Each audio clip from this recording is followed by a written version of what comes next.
Hi, everybody. Welcome to the Civil Service Study Commission. We will get underway really soon. People are still coming in.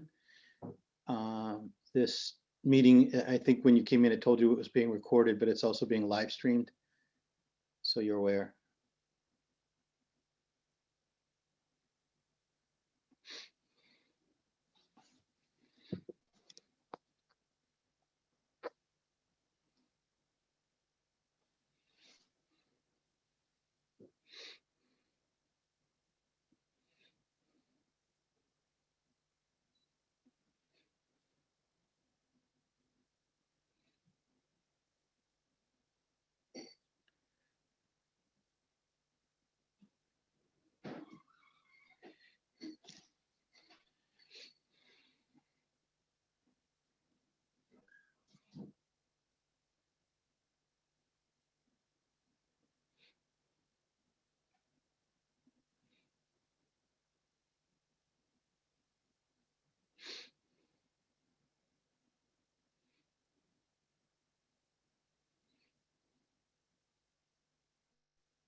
All right, Senator Brady is trying to get in. He should be on momentarily.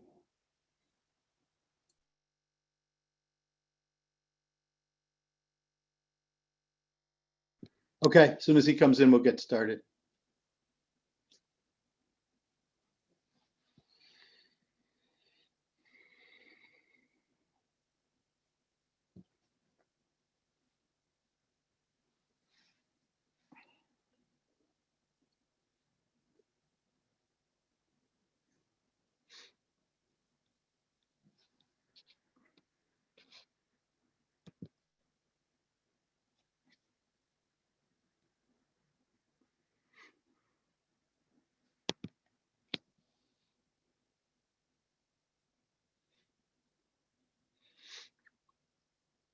Al, tell me if you see him.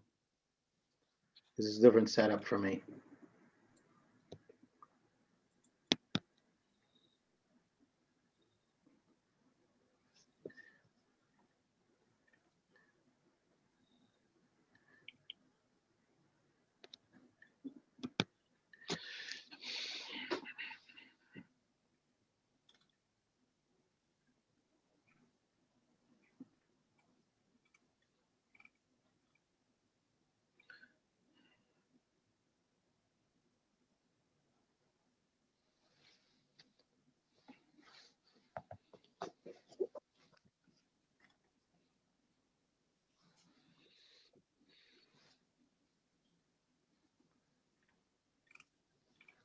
Okay.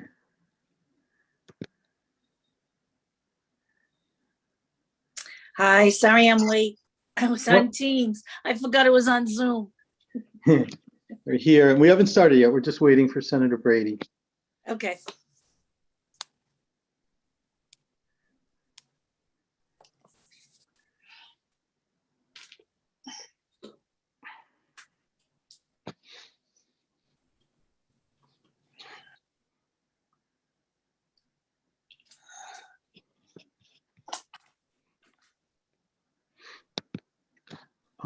Give him another minute, and I know we do want to start and stop on time.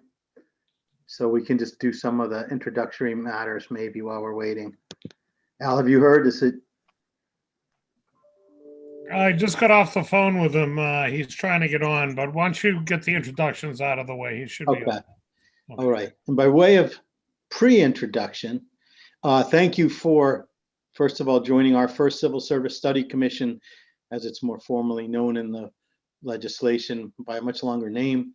But this is our first meeting that's on Zoom. Our challenge for this commission and many other of the commissions, as well as committees in the legislature, has been that during this COVID period, we're limited in the amount of opportunity that we have to go onto the Microsoft Teams because we need more assistance internally from the IT department.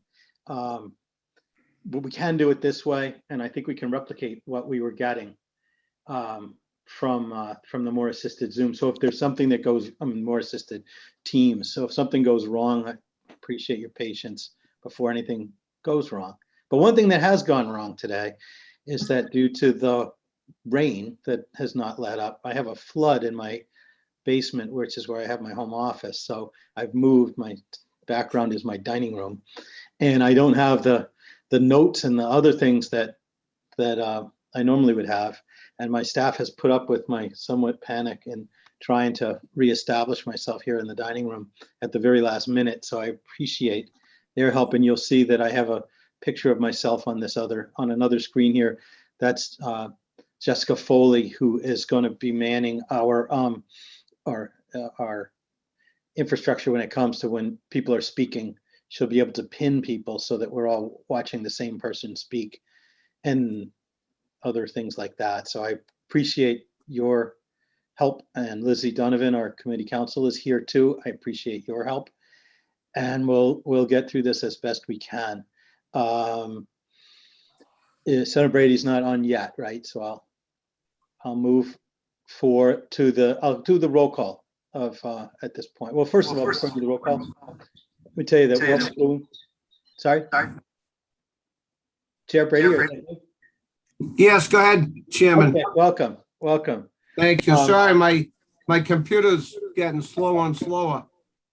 I was just matching you on Tales of Woe. So, what we're going to do today is we're going to have substantive presentations from some of the divisions and departments that are represented on the commission, and because we can learn a little more about their roles in the civil service infrastructure that we have. We're going to have a presentation from the Human Resources Division.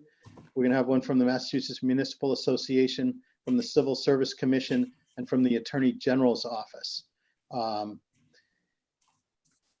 And so before we start that, let's have a roll call for purposes of the minutes. Do we have Marcella King? Just Marcella King, present. Thank you. Michael Papani? Michael Papani's present. Tom Reddy? Tom Reddy, present. Sophia Hall? Sophia Hall, ACLU? Okay. Neil Osborne? Neil's here. Okay. Lawrence Calderon? I'm here, Chairman. Afternoon, everybody. I see some of you, but I'm looking at the names. Christopher Del Monte? Present. Good afternoon. Tim Buona? Present. Jeffrey Lopes? Louis Angeles, Vice President Namio. Welcome. Stephen Gabriel? Good afternoon, sir. Good afternoon, everybody. Robert Quinnen? Good afternoon, everyone. Thank you. Eric Astapenis? Good afternoon, everyone. Ron Renault? I know we spoke briefly before. Yes, sir. Richard Sweeney? Present. Good afternoon. Tom Lyons? The Veteran Services Agents Association? Okay. Someone from Secretary Cheryl Lucia Poppy's office? Good afternoon. This is Matthew Deacon. Matthew, welcome. Jesse Flynn? Present, thank you. Jen Breaker? Present, thank you. Thank you. Kimberly Parr? Present, good afternoon. Okay. Representative Tyler, you're not here, right? I heard from you earlier today. She has a personal a situation that she's addressing. Representative Maria Robinson? Here. Thank you. Representative Natalie Higgins. Here, thank you. Representative Pat Haddad, I saw you when you came on. Haddad's here. Also, Representative Tim Whalen is addressing a matter in his district and called earlier. Senator Michael Moore. I'm here, thank you. Thank you. Senator Edward Kennedy. I'm here, Mr. Chairman. Thank you. And thank you for standing in for President Jeffrey Lopes. And then Senator Tar, is someone here from the senator's office? Hi, Representative Hirak Shah, here for Senator Tar. He is on a call. He's on the leadership call at the moment. Thank Okay, you. correct. Thank you very much for representing the senator. Let's see, let's move on to acceptance of the minutes. Elizabeth Donovan has sent that to everyone at this time. If you had a chance to read it, I'd entertain a motion to accept the minutes. Move to accept the minutes, Mr. Chairman. Thank you. Do we have a second? Second. All those in favor say aye. Aye. Aye. Opposed, nay. Okay, the ayes have it. What I'd like to do, because really I think the substance of today's meeting, the significant portion, it would be the presentations for everyone. And so I'd like to move right into that. We can talk about the subcommittees right after that. The order in the agenda is to lead off with HRD. And so I'm just going to give as much time as possible to our presenters. I'm just going to lead it off to the HRD and whomever has decided to begin the presentation. We're looking for about 30 minutes, and that'll leave us time for Q&A afterward, after the three presenters. Thank you, Mr. Chairman. For those who do not know me, I'm Ron Renaud. I'm the Assistant Secretary of Administration. I'm pleased to serve as Secretary Heffernan's designee to this legislative commission. I know Secretary Heffernan shares the seriousness in which the commission is taking these important matters, and I thought it'd be important to ensure that all members of the commission had the same baseline of information and understanding. So two of the agencies that you'll hear from today fall under the Executive Office of Administration and Finance. As the chair said, the Human Resources Division and the Civil Service Commission. Both ANF agencies play important roles in the civil service system, and I want to thank them for the time and effort they have put into the presentations you'll hear today. Our entire team is committed to providing the commission with any information and resources you need as we move forward. So I'd like to introduce the principal speaker from HRD today. It's Regina Caggiano. She's Director of Civil Service, who will be the main presenter, and also in attendance, Mr. Chair and members, Michelle Heffernan, General Counsel, Brianna Ward, the Deputy Director of Civil Service, and Melissa Pullen, the Deputy Chief Human Resource Officer. Thank you. My name is Regina, and I'll get started. Let me see if I share my screen. Oh, the host is disabled. Can we enable so I can share my screen in the presentation? Jesse, can you do that? Yep, I think so. While you're doing that, Senator, just for 1 minute, Senator Brady, co-chair, did you have, and I didn't mean to pass over your opportunity to speak to the group too as we begin. Thank you, Mr. Chair. I just want to listen to start. Thank you. Okay, Regina. Jesse, you're doing the share screen. Yeah, I'm just looking just because I don't normally host, so where that is on the.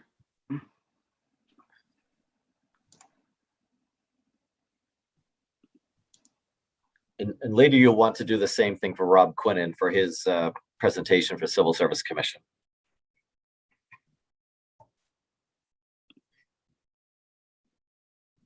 Oh, okay, there we go. Let me know if that works. All right, let me try it again. Oh, very good.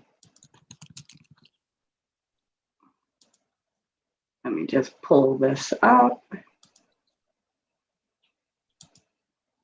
And can everyone see that? Yes. So go ahead. All right, we'd like to thank the Commission for the opportunity to present an overview of the Human Resource Division Civil Service.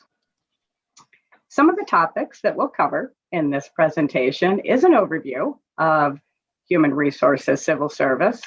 We'll talk about both our entry level and promotional exams, hiring from the eligible list that stems from the exams we administer, some of the shared roles between HRD and our municipalities, and we have a set of appendices that will contain some data points in civil service. The focus of the presentation will be HRD Civil Service Unit with an emphasis on police. The Civil Service Unit within the Human Resource Division and the Civil Service Commission are two separate entities within administration and finance, with each having distinct roles and responsibilities. HRD's Civil Service Unit recruits a qualified, diverse labor force and evaluates current and potential public safety candidates to fill jobs in agencies and municipalities. HRD is led by the Commonwealth's Personnel Administrator, known as the Chief Human Resources Officer. Prior to 1996, HRD was named the Department of Personnel Administration, hence why Chapter 31 and the personnel rules refer to the Personnel Administrator. The Civil Service Commission hears and decides appeals filed by certain state and municipal employees and candidates for positions covered under civil service law, including discipline, layoffs, hiring process, examination appeals, as well as classification appeals for all state employees. The Civil Service Unit develops, administers, and creates eligible lists from the exams that are administered. Prior to appointments, Civil Service ensure candidates meet the medical and physical ability standards. Some key facts in the Civil Service Unit is that we're governed by Mass General Laws, Chapter 31, and the Personnel Administration rules. Chapter 31 authorizes the Personnel Administration rules, which regulate the recruitment, selection, training, and employment of civil service positions.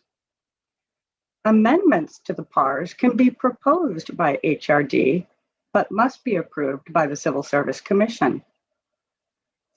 The unit primarily operates on a retained revenue that we collect from our exam fees. Currently, there are 142 municipalities, 3 state agencies, and the MBTA that participate in the civil service system. Amongst the 142 municipalities, 134 are police departments and 106 are fire departments. Although the state police are outside the civil service system, they may elect to participate in our entry-level police exam. We'd like to give you a snapshot of HRD civil service statistics for fiscal year. The data that we've gathered for this slide is FY19, due to the disruptions that COVID had on our FY20 exam cycle. There were 7 exams that had to be postponed due to COVID. These statistics are based on paper and pencil administrations. With the onset of COVID and the postponement of the exams, we were able to pivot to electronic exams. So for FY19 civil service, we administered 15 exams to a little over 13,000 test takers. The range of the test takers was between the smallest, 37 individuals for the Department of Corrections head cook title, to the largest, which is a little over 10,000 test takers for the entry-level municipal exam. Our fee ranges anywhere from $100 for the entry level and $250 for the promotional. These exam fees have been static since 2010 for entry level and 2011 for promotional. Our office offers fee waivers to applicants who are receiving any federal or state public assistance. The most common we see are the SNAP and the WIC programs, along with unemployment benefits. The cost to run the civil service system was a little over $2 million. Our staff consists of 13 full-time employees, and contractors help us to administer the physical abilities test. In the second half of FY19, Civil Service received a line item of $500,000 to not only support the physical abilities test facility in Hudson, but also to ensure funding for exam revalidation. Our physical ability testing fee is $150.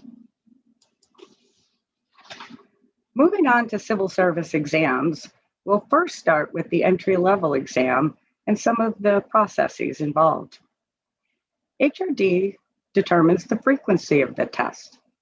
Historically, for entry-level police and fire, they've been held every 2 years, with police being on odd number years and fire being on even number years. The state police have opted to participate in the police every 4 years. Starting in FY22, we'll be moving to annual exams for both police and fire entry level. In the fall, we'll be holding the fire and spring police. We develop exam plans, which is really a framework for the exam outline on the topics that will be covered in the exam and the corresponding test questions. We support municipalities' efforts to recruit. And later in this presentation, we'll go into that in a little bit more detail. We administer the exam and issue score notices within 60 days. Once we issue the score notices, test takers have 17-day appeal rights in which we review and issue decisions on those appeals. Lastly, we establish the eligible list based on the statutory preferences. We process municipal requests to hire candidates from their eligible list. Under Personnel Administration Rules 8, a municipality can call for persons having specialized and job-related qualifications beyond those that we tested. They fill out a questionnaire and provide supporting documentation for the need to have a candidate that may be proficient in another language, be EMT certified, or a woman. Civil Service oversees the hiring of communities that are still under the federal consent decree. Currently, there are 7 police departments and 4 fire departments under the decree. In order to be hired under civil service, candidates must take and pass the physical abilities test. I've mentioned the physical abilities test a few times, so now might be a good time to let you know exactly what it is. The physical abilities test is a physical test that simulates on-the-job duties that police officers perform. There are 3 timed events for the police. The first is the obstacle course, second is the separation event, and third is the dummy drag. Candidates need to pass all 3 to receive an overall passing. Years ago, the Municipal Police Academy adopted the physical abilities test as a requirement for all student officers entering the academy. Let's take a look at some of the components of our entry-level exam. It actually is comprised of 3 elements. The first is the written ability.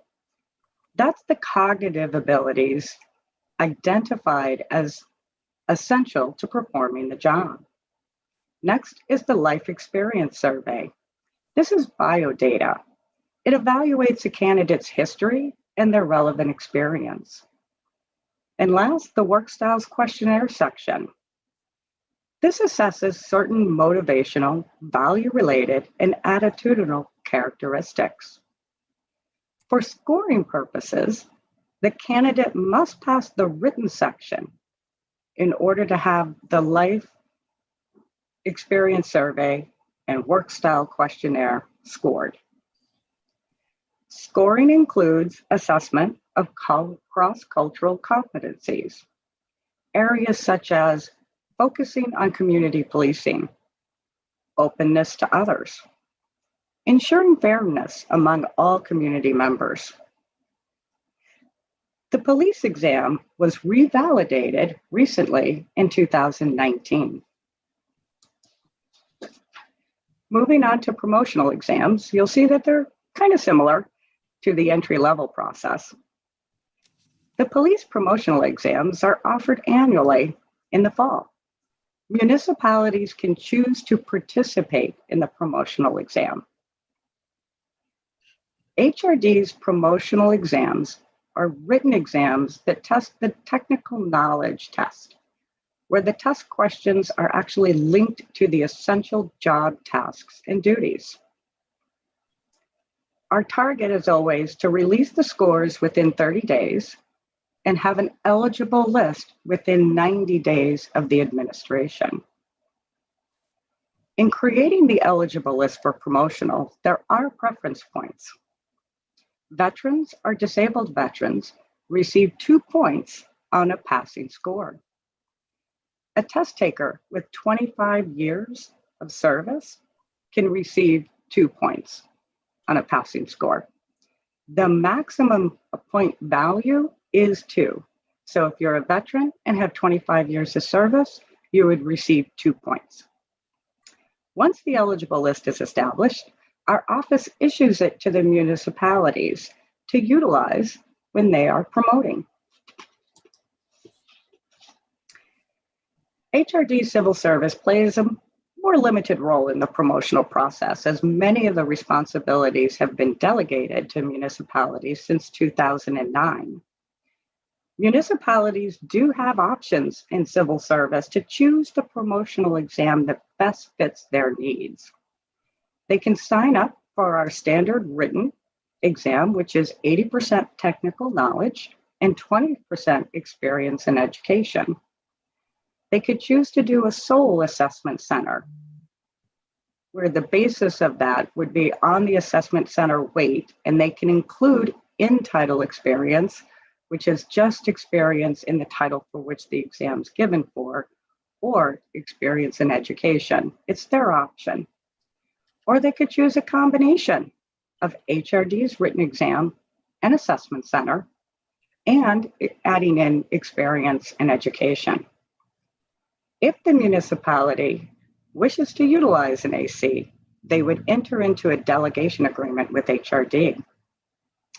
So assessment centers can utilize like interviewing and role playing as they simulate the job functions. Examples could be a speech to a community or a difficult conversation with a subordinate. In 2020, HRD launched assessment centers for fire chief.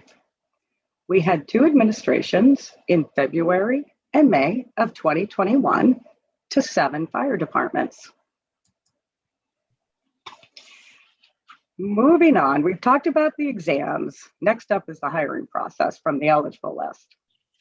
All eligible lists are displayed on our website at mass.gov/civil service. Looks like a lot of steps here. There are 11 steps that our office goes through in creating an eligible list. Mass General Laws Chapter 31 and Section 26 will outline the order of those statutory preferences. I'm going to highlight a couple of them as we go through here. Chapter 534 is an applicant placed at the top of the list due to a civil service commission. An example, the municipality had erroneously passed over a candidate in a previous hiring cycle. 402A and 402B. 402A would be the son or a daughter of a police officer or firefighter killed in the line of duty, where 402B would be a son or a daughter of a police officer or firefighter that was permanently and totally disabled in the line of duty. All submissions for 402As and Bs are reviewed by HRD's legal team. Disabled veterans and veterans will always go before civilians. And last but not least, taking a look at residency. We see it in line number 2, going all the way down to line number 8. Residency preference is an option that municipalities can place on their eligible list. Residency preference defined is the candidate living in the community at the time of the exam and going back 12 months, so 1 year. We'll have a slide a little bit later that will put all this information into a conceptual view.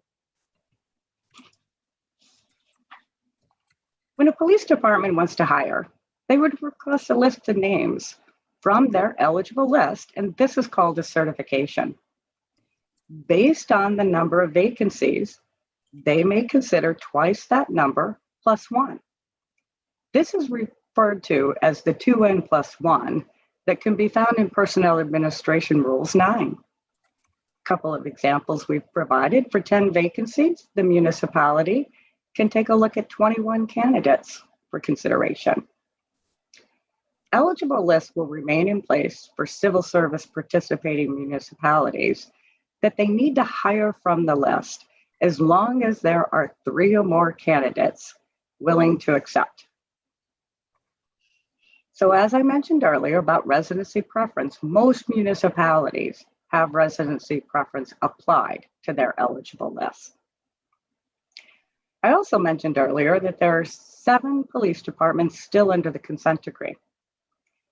The consent decree narrowly defines minorities as Black, African American, or Hispanic Latino, who are placed on the eligible list in specific rank order for consideration. In 2018, a court order was amended so that the selection ratio for Lawrence, Chelsea, and Holyoke was changed to 1-for-1. So now we have 4 departments that have a selection ratio of 1-to-1, whereas Brockton, Randall, and Worcester are 3-for-1 on the eligible list.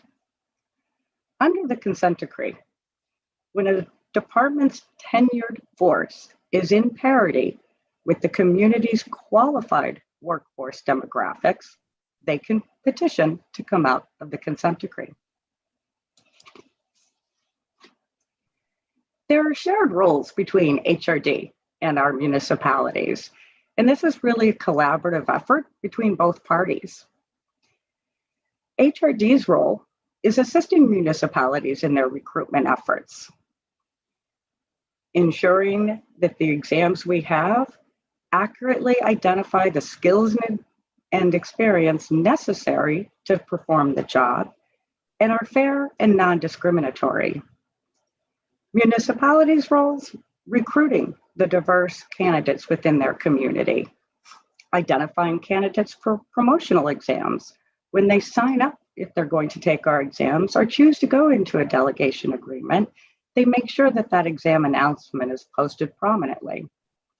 And based on the needs of the community, they can request a selective cert if they needed somebody to be bilingual or a gender cert, and conducting thorough interviews and background checks. Recently, HRD surveyed our police departments to better understand their outreach strategies and how we could really assist them. We found some really key communication tactics that they used. Social media, very well utilized, specifically Twitter and Facebook, and the informational flyers that they used in order to promote the exam. They would hold open houses, and we asked for their primary contact or if they have a diversity officer within the department or the community. We took this information and we worked with those departments that requested support. We asked them, for example, for photos of police engagement with the community, and we created 20-second videos that they could then load onto their social media platform. We created department-specific flyers that they could utilize on their social media.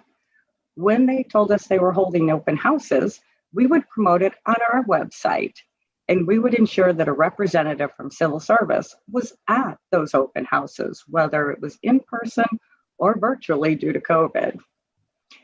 We also took a look at our exam announcements and translated them into 9 different languages. Some examples were Spanish, Haitian Creole, Khmer, Cantonese, many languages. We're moving now into some of the appendices. So this slide is going to put some context around all the statutory preferences that we spoke about earlier. If we kind of go across the top here in our fictitious Massachusetts town that we created an eligible list for, we've got the candidate name, what their rank is on the list, the language list ranking that I'll get back to. We've put in test scores to give you a concept, gender, ethnicity, age, language proficiency, veteran status, residency status, and any other special circumstance. So if we look at Smith, he's ranked number 1. The reason being, he's a son of an officer that was killed in the line of duty. The only other preference that would go above that would be a 534 decision. Then we look at Rose. Rose is in the number 2 spot for 2 reasons, veteran status and a resident. Veterans will always go before civilians. Garcia and Chan are tied for 3rd. They're both residents of that community and they have the same score. And then we have Jones, who's a non-resident, but chose to work in this department. So this kind of conceptualizes that other slide of 11 steps that we go through. Let's say the community had asked us and requested a Spanish-speaking officer to meet the needs of their community. They would fill out a questionnaire and provide us supporting documentation. Our office would review it, and if approved, we would then go to their eligible list and pull the first person who said that they were fluent in Spanish. Garcia would be ranked number 1 on their eligible list, and we would continue that process down the list. We looked back at 5 exam cycles of entry-level police applications. 13, 17, and 2021 included municipal police, MBTA, and state police. State police did not elect to participate in the 15 and the 19.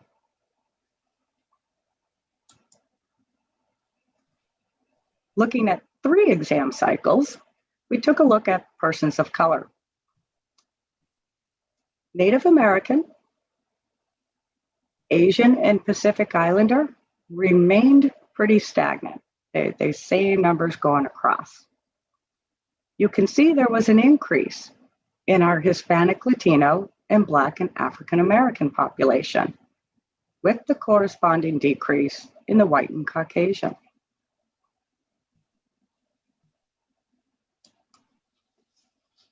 Gender for the same 3 exam cycles.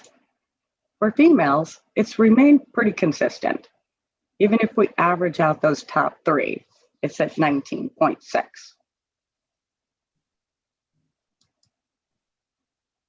Veterans. So the black line going through right on down. In 2013, that was the mark of 16,800 plus candidates. 16.2% of our veterans made up the entire pool. Down to 2021, with 10,000, a little over 10,000 candidates, our veteran pool is at 5.7%. Going one more depth in, taking those same years, the black line now is our total applications for disabled veterans and veterans. And we looked at the makeup. So for our most recent 2021, 29.7% were veterans of color.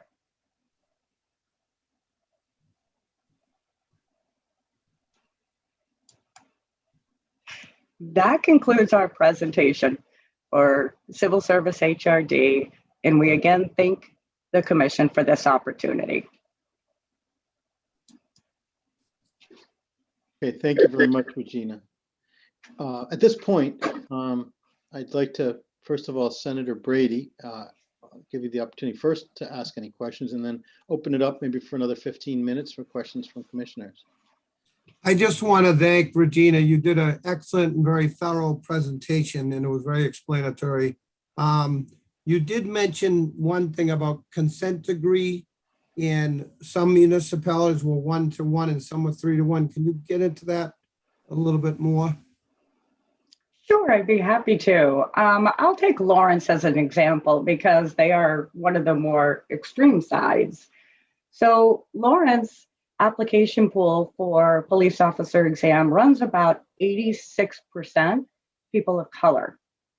And their overall community is around 89% people of color. So with such a large demographic of applications of being people of color, when we go to establish that eligible list, the consent decree 1-for-1 ratio is a minimum, meaning that if the top 3 minorities scoring were, if I had 3 minorities who scored 100, we would list them all in the number 1, all tied for number 1. So there could be more minorities on a community's eligible list. It's the consent decree just is that minimum level. If I may, Regina? Sure. I thought it just please. might be helpful. My name's Kim Parr. I'm the Attorney General's designee. And Senator Brady, I'm not sure if your question was specifically to what is the consent decree or how it's administered. Regina just did a wonderful job explaining how HRD applies the formula and the ratios. I was going to touch on this in my presentation. I'll quickly say here that back in the 70s, I believe it was the NAACP and others sued the Human Resources Division, alleging that the entrance exams used over 3 years in the 60s and 70s had a racially discriminatory effect. The federal district court agreed, and as a remedy, it imposed these ratios for hiring Black and Hispanic candidates in most cities throughout the Commonwealth. At one point in the life of the consent decree, I believe it applied to 100 municipalities. As Regina said, that ruling and the ratios are meant to apply until there's rough parity in each community, and that means something different for each community. It's a formula that is beyond me. And so to date, the majority of the communities have been released. There's still 7 subject to the consent decrees. And this is one way that my office touches with the civil service system that I can speak on a little bit more. But does that answer your question, Senator? Yes, thank you. Okay. Anything more, Mr. Chairman? I don't have any more questions. Mr. The only one I have, and then again, I'd like to hear from our commissioners, is that you mentioned a couple of times about your HRD's role in supporting municipalities' attempt to have a diverse candidate pool, to attract, to bring candidates of different backgrounds into the exam. So what are the types of things either that you've done or seen done in order to get that? Yeah, that's a great question. We definitely did some research on marketing campaign and utilized those videos. That really helped. Getting out and people, we can't just presume that people are going to come to our website and know, oh, we have an application open for police officer. So partnering with our municipalities, partnering with our police departments to get the word out that if you're looking for, a job as a police officer for X community, candidates are going to go to the community. So it's really important for us to network with our municipalities and find out what they're doing and assist them with it.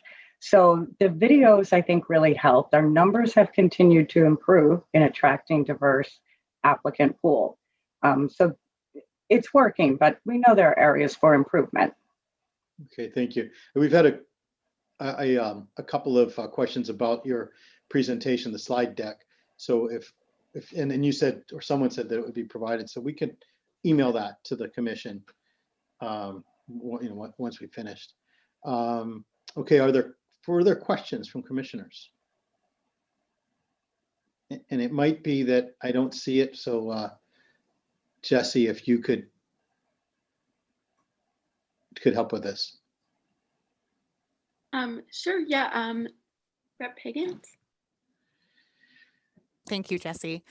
Regina, thank you for your presentation. One of the slides mentioned that 470 applicants requested waivers, but only 160 were granted. Could you talk to why the others weren't eligible for the waivers? Yeah, so we have a criteria in which we have available, which I can provide to the commission, of what constitutes being granted a fee waiver.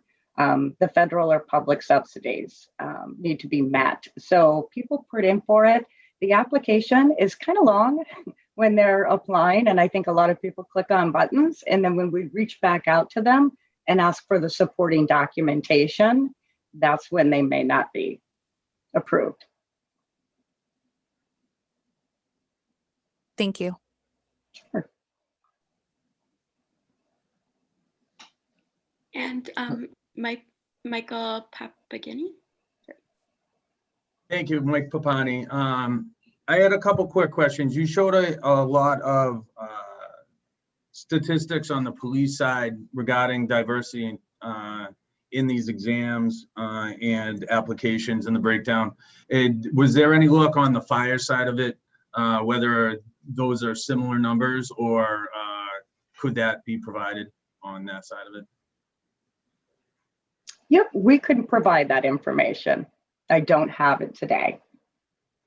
I'd appreciate that. And I had a couple other questions. You had mentioned that you establish these exams in an effort to provide the exam for a diverse population with fairness and equity to everyone. And then in the case that someone finds a problem with that, that's where you work with civil service in any appeals that might happen, and you work hand in hand, whereas you don't exactly recruit or advertise in applications for these exams in the hiring process. Is that a funding issue where you'd like to do more recruiting, where you would like to reach out or work more with the municipalities in finding a greater pool or a more diverse pool or a more qualified pool of candidates for these jobs? Or is it something that you're choosing to leave to the municipalities and their individual efforts?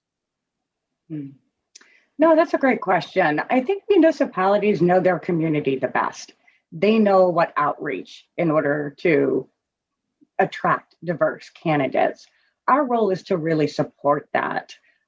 We see the incredible hits when we do announce our exams, entry-level exams on our website. We know there's traffic there, but recruitment needs to happen year-round. It can't happen when we're just advertising the exam. So that's something that we're building. Thank you. Luis, you had a question in the chat, so why don't you ask a question live, because I don't know if on the live stream folks can see the chat. I'm not sure.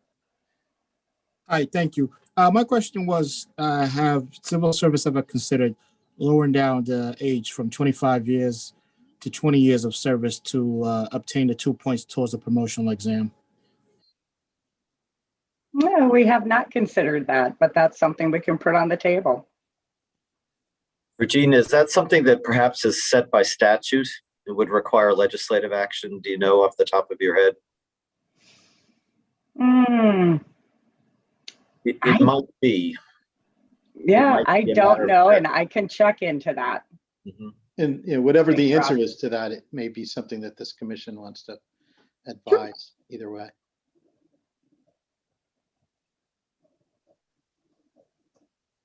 Do we have more questions? Because of my technical issue, I just can't see the questions. I see Steve Gabriel. Hi, Regina. Good talking to you again. I just wanted to thank you during the testing month, the flexibility of your office and allowing people to have some flexibility when dates didn't work. I think that was great. And I had a question in regards to, as we go through this process, we're trying to identify barriers. So we're seeing in the statistics that you showed, the amount of people who signed up to take the exam. And of course, there's probably a number that didn't show up or failed to show up. So in trying to identify any barriers, does your office reach out to people who signed up but did not show up to take the exam? From my standpoint as a recruiter for the MSP, I think that information would be really beneficial if there's any barriers that we might need to remove. No, that's a great point. That's something that we can also take a look at. We do not reach out to candidates that do not show up for the exam. The percentage in that has really gone down. I would have to pull those data points to tell you exactly what they are. But yes, it was a pleasure working with you in the recruitment effort for this last exam. Thank you so much. Okay, thank you. If the people who have the questions, if you can identify, so far it's easy to figure out where you represent as a commissioner, but for the benefit of the public, maybe just say your appointment authority. Kim Parr. Hi again, Kim Parr from the Attorney General's office. Hi, Regina. A few seconds ago, when you responded to the question about the waiver request, you'd said that the application is long, and so sometimes people click on buttons. What did you mean by that? The application for a waiver is long, or the application in general is? Oh, great question. The application itself is kind of long. As much as we try and streamline it, it's an opportunity in which we can gather really important data points, whether or not they are requesting residency preference, whether or not they are identifying as a veteran. Those are all things that have real impact on their ranking on the eligible list. And that's information that we have to gather at the beginning. The fee waiver is just one area. So what we do is really try in our recruitment effort, in working at open houses, going out evenings and weekends, even virtually, we let people know that there is a fee waiver available. Great, thank you. And you also had said in the presentation that starting maybe fiscal year 22, I'm not sure, that the exams will now take place every year in the fall and the spring. Will that come with, a more consistent recruiting push? And I'm curious if you've needed to bring on more staff at HRD to do that. Well, it will absolutely lead to a recruitment effort annually.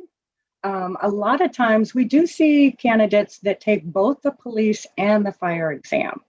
So that gets the word out a little bit more in consistency in giving the exams and the opportunities to apply for the exam. Some people may have just met their residency preference for the community and are now eligible to be a resident of that community. Some people have now attained the age in order. There's an age limit in taking these exams. So that's positive too. Looking at the overall staffing, that is something that we're reviewing. Thank you. Thank you. Okay, Chris Del Monte, did you have a question? Yes, thank you. Chris Del Monte, representing the Massachusetts Police Association. Regina, could you just address the 2N+1 for promotions? And if you know off the top of your head, how many communities utilize the promotional exam through civil service as opposed to assessment centers now? So the 2N+1 for promotionals, there's one twist on it. If on a promotional appointment process, the community wants to promote 2 individuals off their eligible list, the first promotion needs to be among the first 3. And then the second promotion can be the 4th or the 5th person on the eligible list. That was number 1. I'm sorry. Chris, what was your second question? And so if you happen to know, do you have any data on how many communities use your promotional versus assessment centers? Yes, actually we do. We pulled the numbers for beginning January of 2021, and so far 64 delegation agreements have been signed for municipalities to hold assessment centers.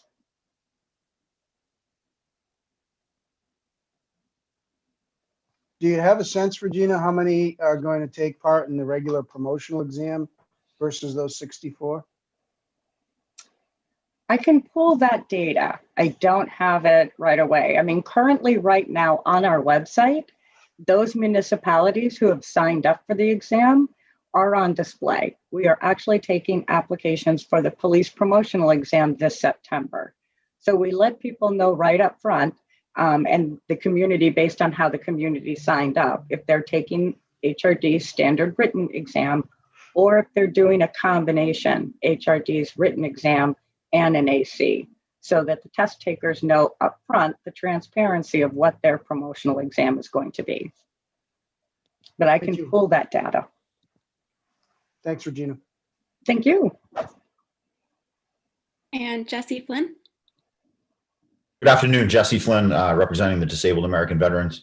I just had two questions. One, I was hoping that Regina could talk a little bit about the military makeup exam, and also if she feels civil service is sufficiently funded and staffed right now, just based on funding through the exam fees. So military makeups, when candidates sign up for the exams, they identify if they're on current active military duty.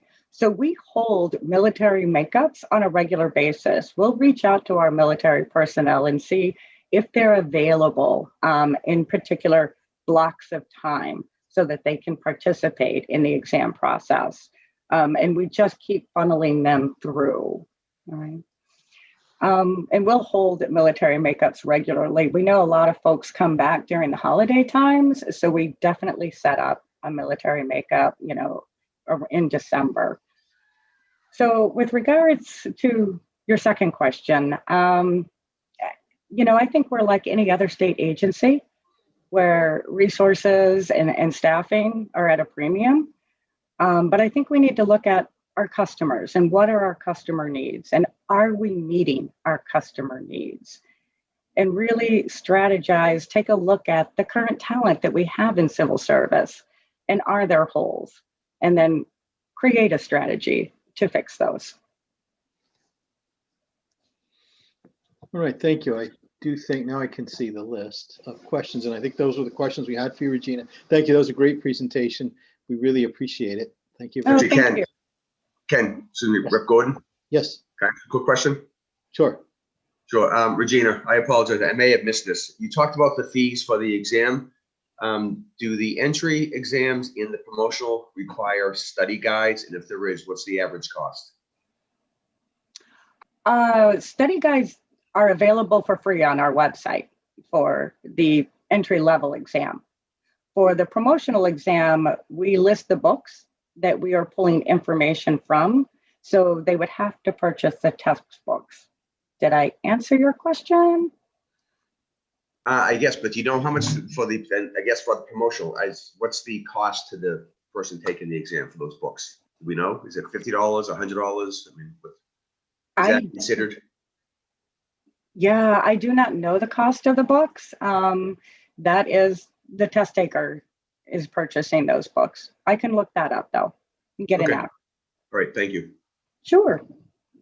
Just as a follow as to those books, are they the types of books that would be available at a public library as well? Mr. Chairman, if I could be helpful here, the cost of the books are textbooks. They're not typically the kind you'd find in a library. And they run for an average promotional test in excess of $500 for the series of books that are required to cover all the material. Thank you for that help. Yeah, thank you. Okay. In addition to that, Regina, I'm sorry, that just triggered a question. You mentioned the $100. This is for the test takers for entry level police and fire. I mentioned $100, and then the physical exam was $150. So are the applicants paying both $100 and $150? Mm-hmm. That's a great question. So this presentation was really geared towards police. The entry-level police exam is $100. The entry-level fire exam is $200. And the reason being is for the fire side, not only is it our written test, but it's also the physical abilities entry level test. So for fire, there are 7 events that make up the PAT, the physical abilities test. And candidates have to pass a certain number of those in order to get a score. So the written component is 50% of the overall exam, and the PAT is 50% of the overall exam. And we combine that to a single score. When you're on the eligible list and you're reached for consideration, you're number 2. They love you. They're going to give you a conditional offer of employment. At that point, statutorily, you have to pass the physical abilities test, and that's $150. Some municipalities pick that up. Sometimes the candidate picks it up. Okay. Okay. Excuse me, sorry, Rep. Gordon, one last question. Yep. Is that the same for, is that the same for police too? Because don't they have a physical exam that they have to pass? Once police are given a conditional offer of employment, they would then take the physical abilities test to be hired under civil service. Yes. Thank you. Sure. Okay. And Robert Quinnen had a question.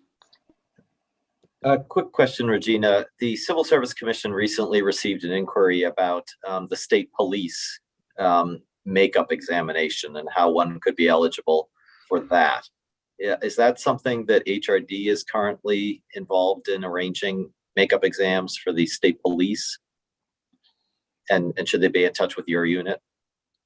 Yes, they should be in touch with our unit. If they signed up during the years that the state police participated in the exam, absolutely. We'll give them a makeup and they should contact us. Okay, thank you. Sure. Okay. So on the agenda next, we have a presentation from the Mass Municipal Association. Thank you, Regina. I'm going to say, take it away, MMA. Thank you, Rep. Gordon. This is Jen Breaker. I'm the MMA designee. I'm just going to share my screen.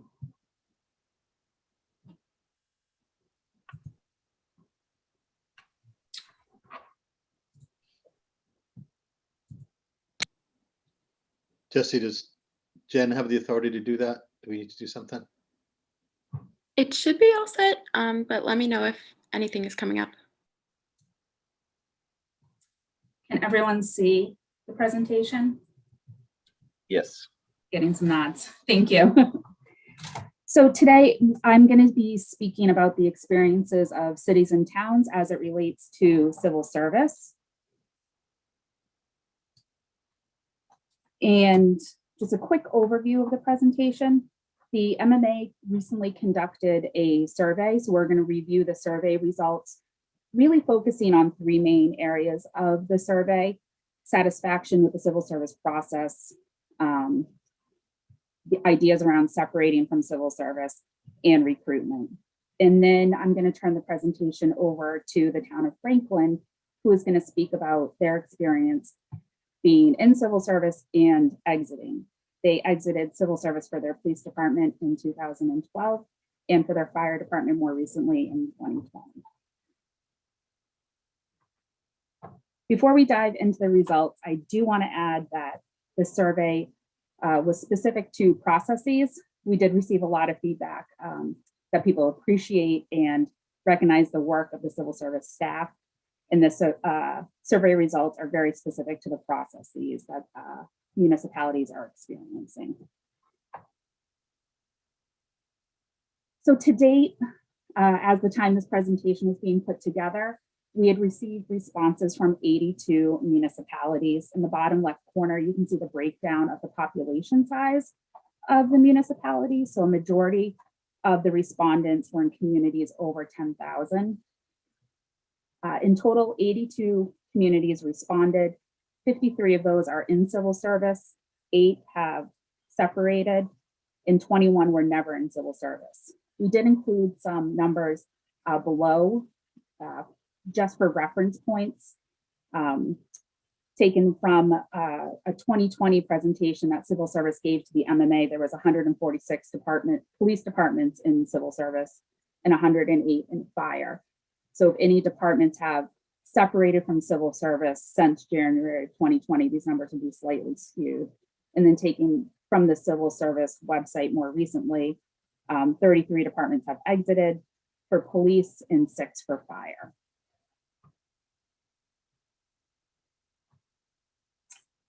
This slide shows the overall satisfaction with civil service from the municipalities that participated. In the dark green, you have communities that are highly satisfied. That is 1.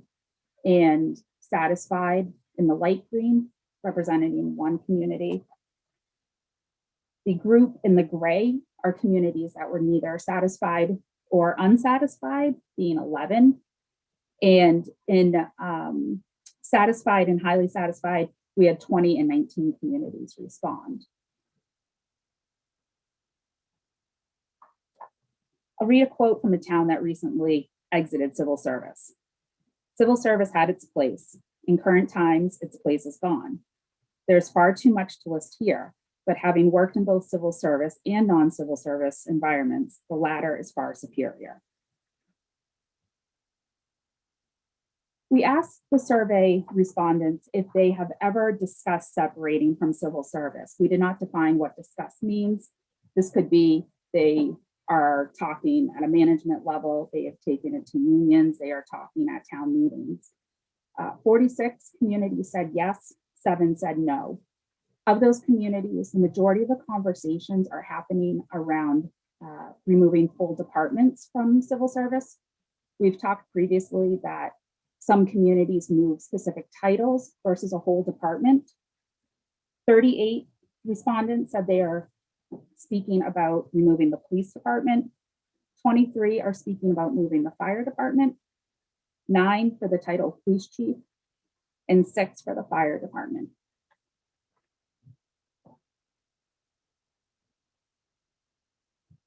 For the municipalities that have discussed separating, the survey asked them why, what are the driving forces behind their reasons for separating? And you can see here that the majority of the reasons have to do with recruitment and diversity. They're looking for greater flexibility in hiring and promotions, a diverse candidate pool or a larger candidate pool. And Regina just touched on that with the 2N+1. They're looking for the ability to consider other attributes beyond exam scores. This was a comment that I've heard multiple times, that what a police lieutenant is doing in Worcester is going to be very different than what a police lieutenant is doing in Nantucket. And having the ability to customize the skill set and the attributes you're looking for your community is very important to municipalities. They also said that the ability to offer better hiring and promotional exams and that the process took too long. And we'll touch upon that a little bit more further in the presentation. Another example that was given to us in the survey about the frequency of the exams and then the ability to work the process, a community referenced that they have approximately 70 officers in their police department, and they are currently down 10 from retirements and injuries. And being down 10 officers is having a large impact on the department and a lot of overtime, and there is stress on the department. We are seeing industry-wide that people are looking for a better work-life balance, so not as many people are picking up OT as maybe the department has historically seen. So it's really having an impact not only on the operation of the department, but the employees that are having to pick up the overtime.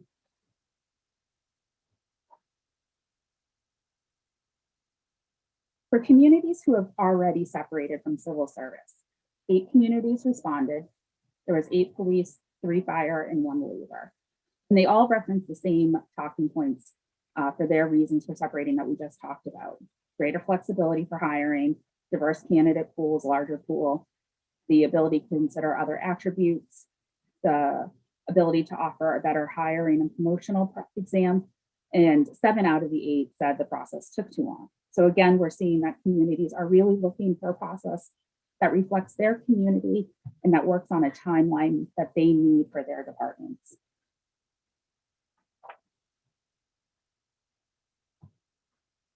A quote from a city that is in the civil service.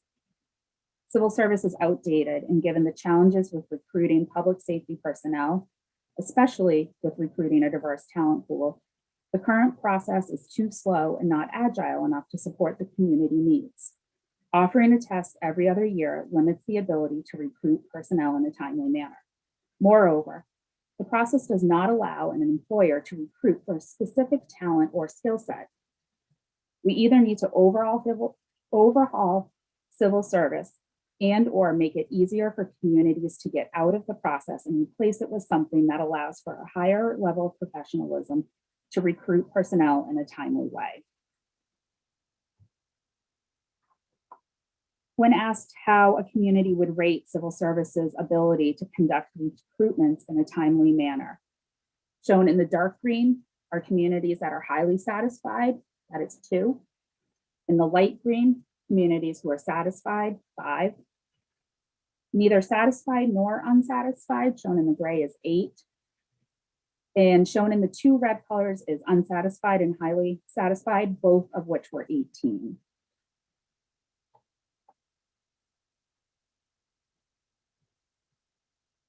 So sticking along the idea of recruitment timelines and processes, we've put together an example timeline for recruitment from a municipality's perspective. This will vary community to community. This is not one size fits all, but this gives a rough idea of what a community could go through. So we're going to go back to May of 2020, not coronavirus May of 2020. So we'll leave that out. But we're going to say May of 2020 comes and funding is approved to hire a new officer.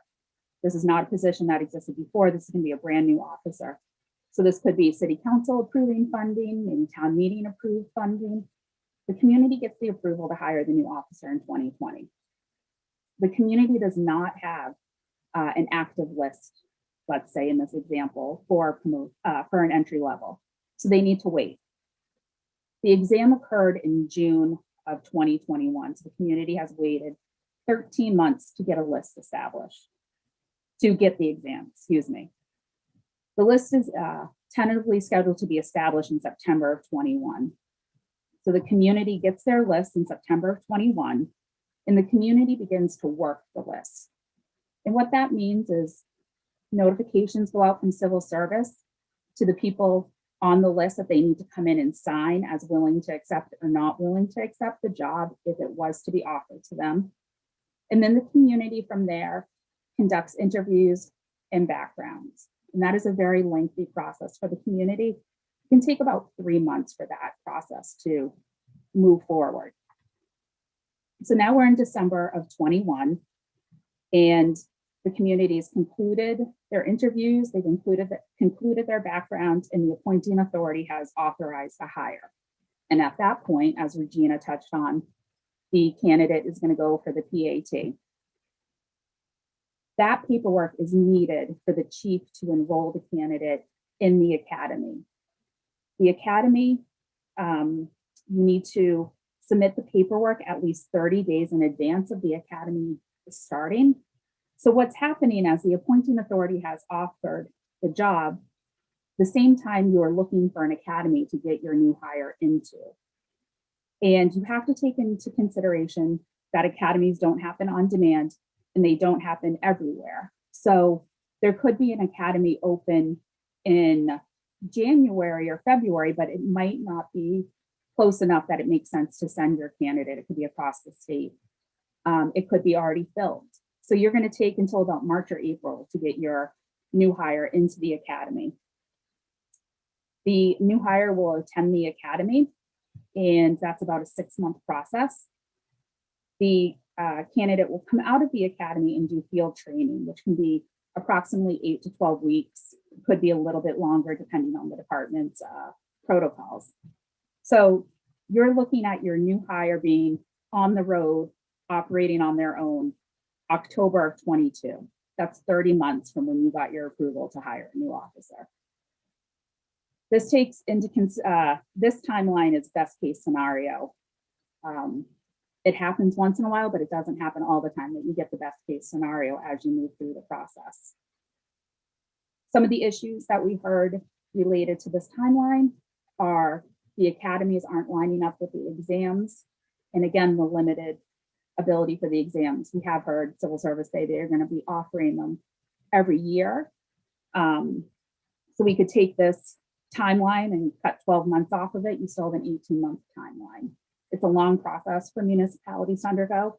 And that's also a long process for the candidate who isn't making money or really offered the job until about December of 21. So during that time, they're doing something else. They're working somewhere else while making the commitment to taking the exam and working through this process.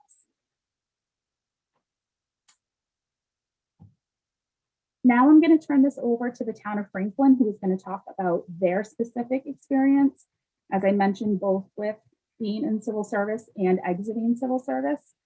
And to start that presentation, I'm going to unshare my screen and then ask the Franklin Town Administrator, Jamie, to take over. So give me 1 second to unshare, Jamie.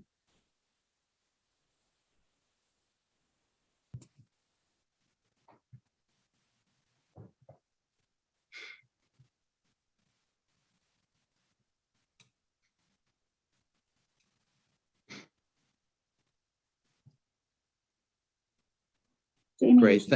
Great. Thanks so much, Jen. Can everybody hear me? Good. Great.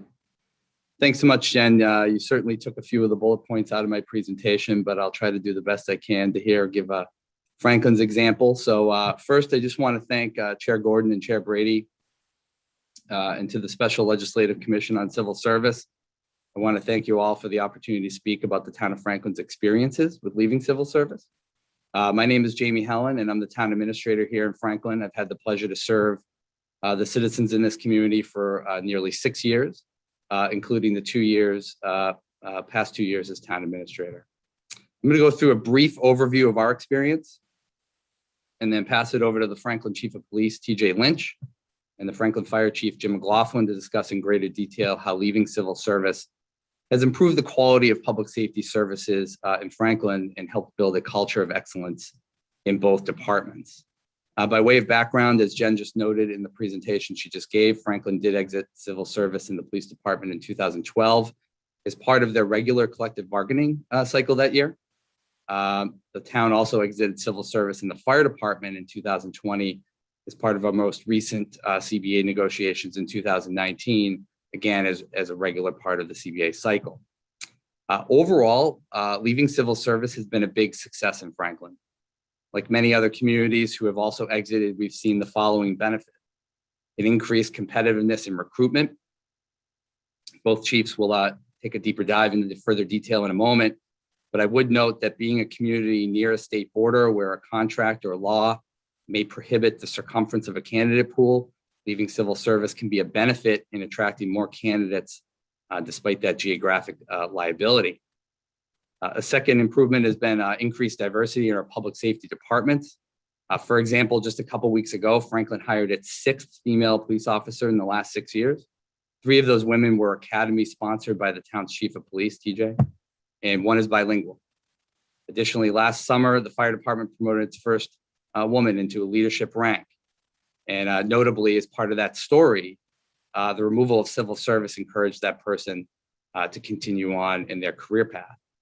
The town has a lot more work ahead of us on this issue for sure, but we feel confident the unique framework that we've created, including leaving civil service, will allow us to succeed. And we've also seen a reduction in municipal expenses per the presentation you just saw from Ms. Breaker, notably in overtime to fill shifts due to delays in hiring and promotions.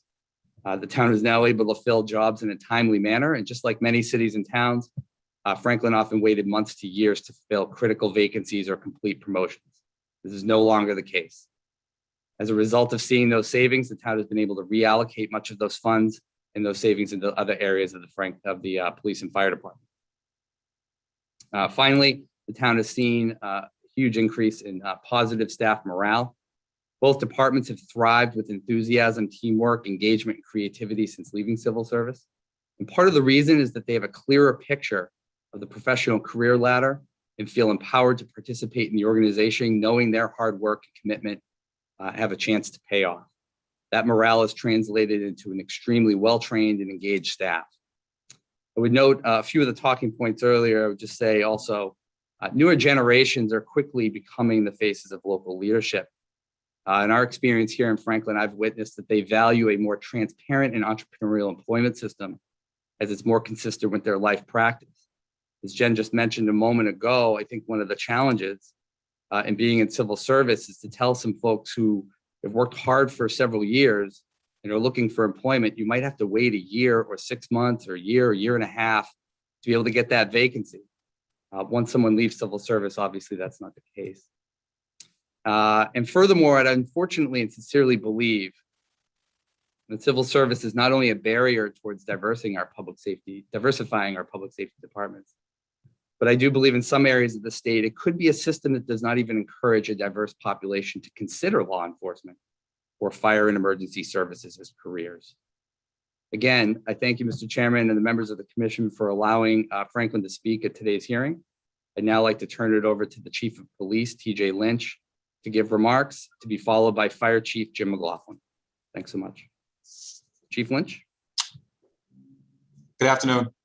Can everybody see me, hear me? Excellent. My name is TJ Lynch. I'm the police chief for the town of Franklin. I've been with the Franklin Police Department for 25 years, spent my entire career here since 1996. I've worked both with the civil service system and without when we ended up leaving in 2012. Just to make sure everybody realizes, when we did negotiate with the unions, when we left civil service through the collective bargaining process, we came up with a number of different agreements pertaining to hiring and promotions. We have a written entry-level exam that we give every 2 years. We talked about the ability to take in transfers, and we have a 3-phase promotional process that includes an exam, an assessment center, and an oral board for sergeants and lieutenants, the 2 ranks that we use those for. Since 2012, I have not received any complaints from the unions regarding the process, and I would say that the transition from civil service to non-civil service has been seamless. As a chief of police, the goals I have when it comes to hiring promotions are fourfold. We want to hire the best candidates, for all open entry level positions and promote the most qualified candidates using a fair process. Diversification of our personnel to mirror our community at large and to ensure the best service delivery we can give. To ensure the hiring and promotional process is timely and the process is cost efficient and allows the department to meet our fiscal year budget. We want to ensure that we do not exceed the budget. So significant differences or advantages affected by this change from civil service to non-civil service, civil service, with the process utilized to meet those goals. So we now have the ability to hire a contractor to design an exam reflective of our specific needs, and we can offer that exam when we need to, rather than waiting for the civil service exam schedule. It allows the department to advertise our specific qualifications rather than utilize state qualifications, ensuring we get qualified candidates to take the exam. So for example, here in Franklin, to become a police officer, you must have an associate's degree.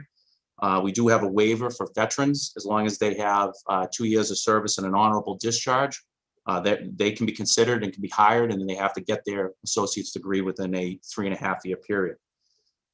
It allows the Franklin Police Department to hire qualified transfer officers from any agency, civil service, non-civil service, in-state, out-of-state. And this is extremely important, especially for us, when you need to hire quickly or seeking diversification in personnel or seeking specific qualifications such as language skills and other skills we might be looking for. Essentially, our candidate pool is much larger when we're in seeking transfer candidates. And then we want to target specific new hires for either diversification purposes or specialty purposes, such as females or second language. Promotions are very similar. Again, we're able to, and the biggest thing is we're able to actually design an exam or do a process that includes the assessment centers and so forth specific to Franklin. We test on our policies and procedures, our standard operating procedures, Franklin bylaws, all things that could not be and are not tested during a process with, in a civil service exam. We do use assessment centers in the process, and they're tailored specifically to our agency's needs and what we're looking for in our supervisory personnel. I would say the best way for me to illustrate how the change from civil service to non-civil service has benefited the FPD is to discuss what the department has gone through over the past 5 years between July 2016 and July 2021. And this is pertaining to hiring patrol officers to fill vacancies. And it goes to a lot with what Jen Breaker was talking about that the other agencies in the surveys talked about. So Franklin has roughly about 35,000 residents, and we cover 27 square miles. The Franklin PD has 53 sworn officers, from myself all the way down to the newest hire. It could be argued, as I have repeatedly, and the town administrator would concur, the department should be staffed with 58 to 70 officers when either using comparable community studies or when looking at FBI statistics of the Northeast, where it's about 2 officers per 1,000. Again, with 35,000, we're kind of shooting for 58 officers is what we would need. So we're about 5 officers short of where we should be for a community of our size and call for service volume. But the town suffers from structural deficit, and looking to hire additional officers is going to be difficult at best. What does this mean? So when we're at our full budgeted complement of 53, we're still short the desired and recommended complement we need. But in the last 5 years, we have been at full staff with all 53 positions filled and all personnel and healthy, being healthy and working for a total of 2 weeks. That's 2 weeks in 5 years. In some years, we've been down 4 to 5 officers simultaneously, or close to 10%. We've experienced a tremendous amount of personnel turnover due to retirements, medical disabilities, personnel seeking other employment opportunities in law enforcement or outside the profession, individuals leaving law enforcement and trying to find work somewhere else. Whenever we have a vacancy due to a retirement or an officer is out with an extended injury or extended illness, we are expending overtime to cover the shifts that are vacant. When we have multiple officers out simultaneously, the overtime expenditures rise. With our budget issues and being short with resources, we need to hire quickly and efficiently to meet our goals and remain within budget. We have hired 23 patrol officers in the last 5 years. That's since July of 2016. For a department of 53, that represents 43% of our sworn personnel, an average of 5 officers per year. The breakdown of hires, 17 males, 6 females. In July of 2016, the department had no female officers. 4 hires from our written exam, 19 transfer hires. 3 transferred from civil service agencies, 16 transferred from non-civil service agencies, and we were able to obtain 3 officers with foreign language capabilities, Spanish and Portuguese. We were able to meet all of our goals during this 5-year time frame. We were able to hire quality candidates in an efficient manner. Due to the budget issues and the rate of turnover, we needed to hire transfer officers. We simply could not afford to send officers to the police academy. The cost of the academy wasn't the issue. The issue was the 1 year it takes for an officer to become available for patrol. As Jen had stated, it takes about 3 months for all your pre-employment work, find an academy, get them a seat, 6 months at the academy, and we have a 12-week field training program. It's 1 year from the time that you hire the individual until they can actually end up performing patrol. Because we are no longer under civil service, we can entertain transfers officers from both civil service and non-civil service departments, instead of only being able to take or look at interested transfers from civil service agencies. Franklin is surrounded by non-civil service agencies. Most of our interested candidates have applied to transfer, have been from those non-civil service agencies. That's the reason we've hired 16 non-civil service versus 3 civil service. It's just the non-civil service candidates that surround the community, they know about us, they want to come here, and we've been able to hire some of the best. We were able to diversify by hiring female officers when the department did not have any female police officers. We started by hiring 2 female transfers from non-civil service agencies who had 20 and 7 years of experience respectively. This was important as we intended on hiring 2 additional female officers from our written exam list and sending them to the police academy. We needed experienced female officers who could mentor and participate in their field training so that when they come out of the academy, they had somebody to train with and somebody to look up to, somebody to ask questions. It would not have been fair to hire 2 officers right out of the academy and we had no experienced female officers working here. It would have been very difficult for them. The FPD has made budget for the last 5 years, miraculously. How we were able to do it is because we were able to hire quickly and efficiently. Many of the things we were able to accomplish would not have been allowed if we were still a civil service agency. We needed a vast candidate pool to ensure we hired the best, most qualified candidates in a timely and efficient manner. And if we were relegated to using the civil service list and only drawing from transfers from civil service agencies, we would not have accomplished what we did. I want to be clear, I am not condemning the civil service system. I'm offering my opinion as the CEO of the Franklin Police Department and how I believe leaving civil service provided options that allowed the FPD to meet its goals. Every community is different, and for some, civil service may still be the preferred option. Thank you for the opportunity to present and speak with you today. I appreciate it. Thanks, Chief. Chief McLaughlin? Yes, can anybody hear me? Thank you. Good afternoon, Chairs Brady and Gordon, members of the commission. I appreciate the opportunity of testifying today for this hearing. As noted earlier by the town administrator, the fire department just got out a year ago from civil service last July of 2020. Overall, it has been a very positive experience for us up to this point. Even though it's only been 1 year, it was a very active year here for the Franklin Fire Department, and especially in regards to recruitment. I too am not here to condemn civil service. I'm here simply to speak to the town of Franklin and how successful we've been with this in a fairly short amount of time. Not speaking for any other fire departments, but last July, we immediately had a need for 3 firefighters due to retirements. And beyond that, we also had the need to hire 4 more firefighters earlier on this calendar year, because we were fortunate to get 4 new firefighters added to the department, which brought us from 52 to 56 personnel. Essentially, we were forced with filling 7 firefighters for this past fiscal year 21.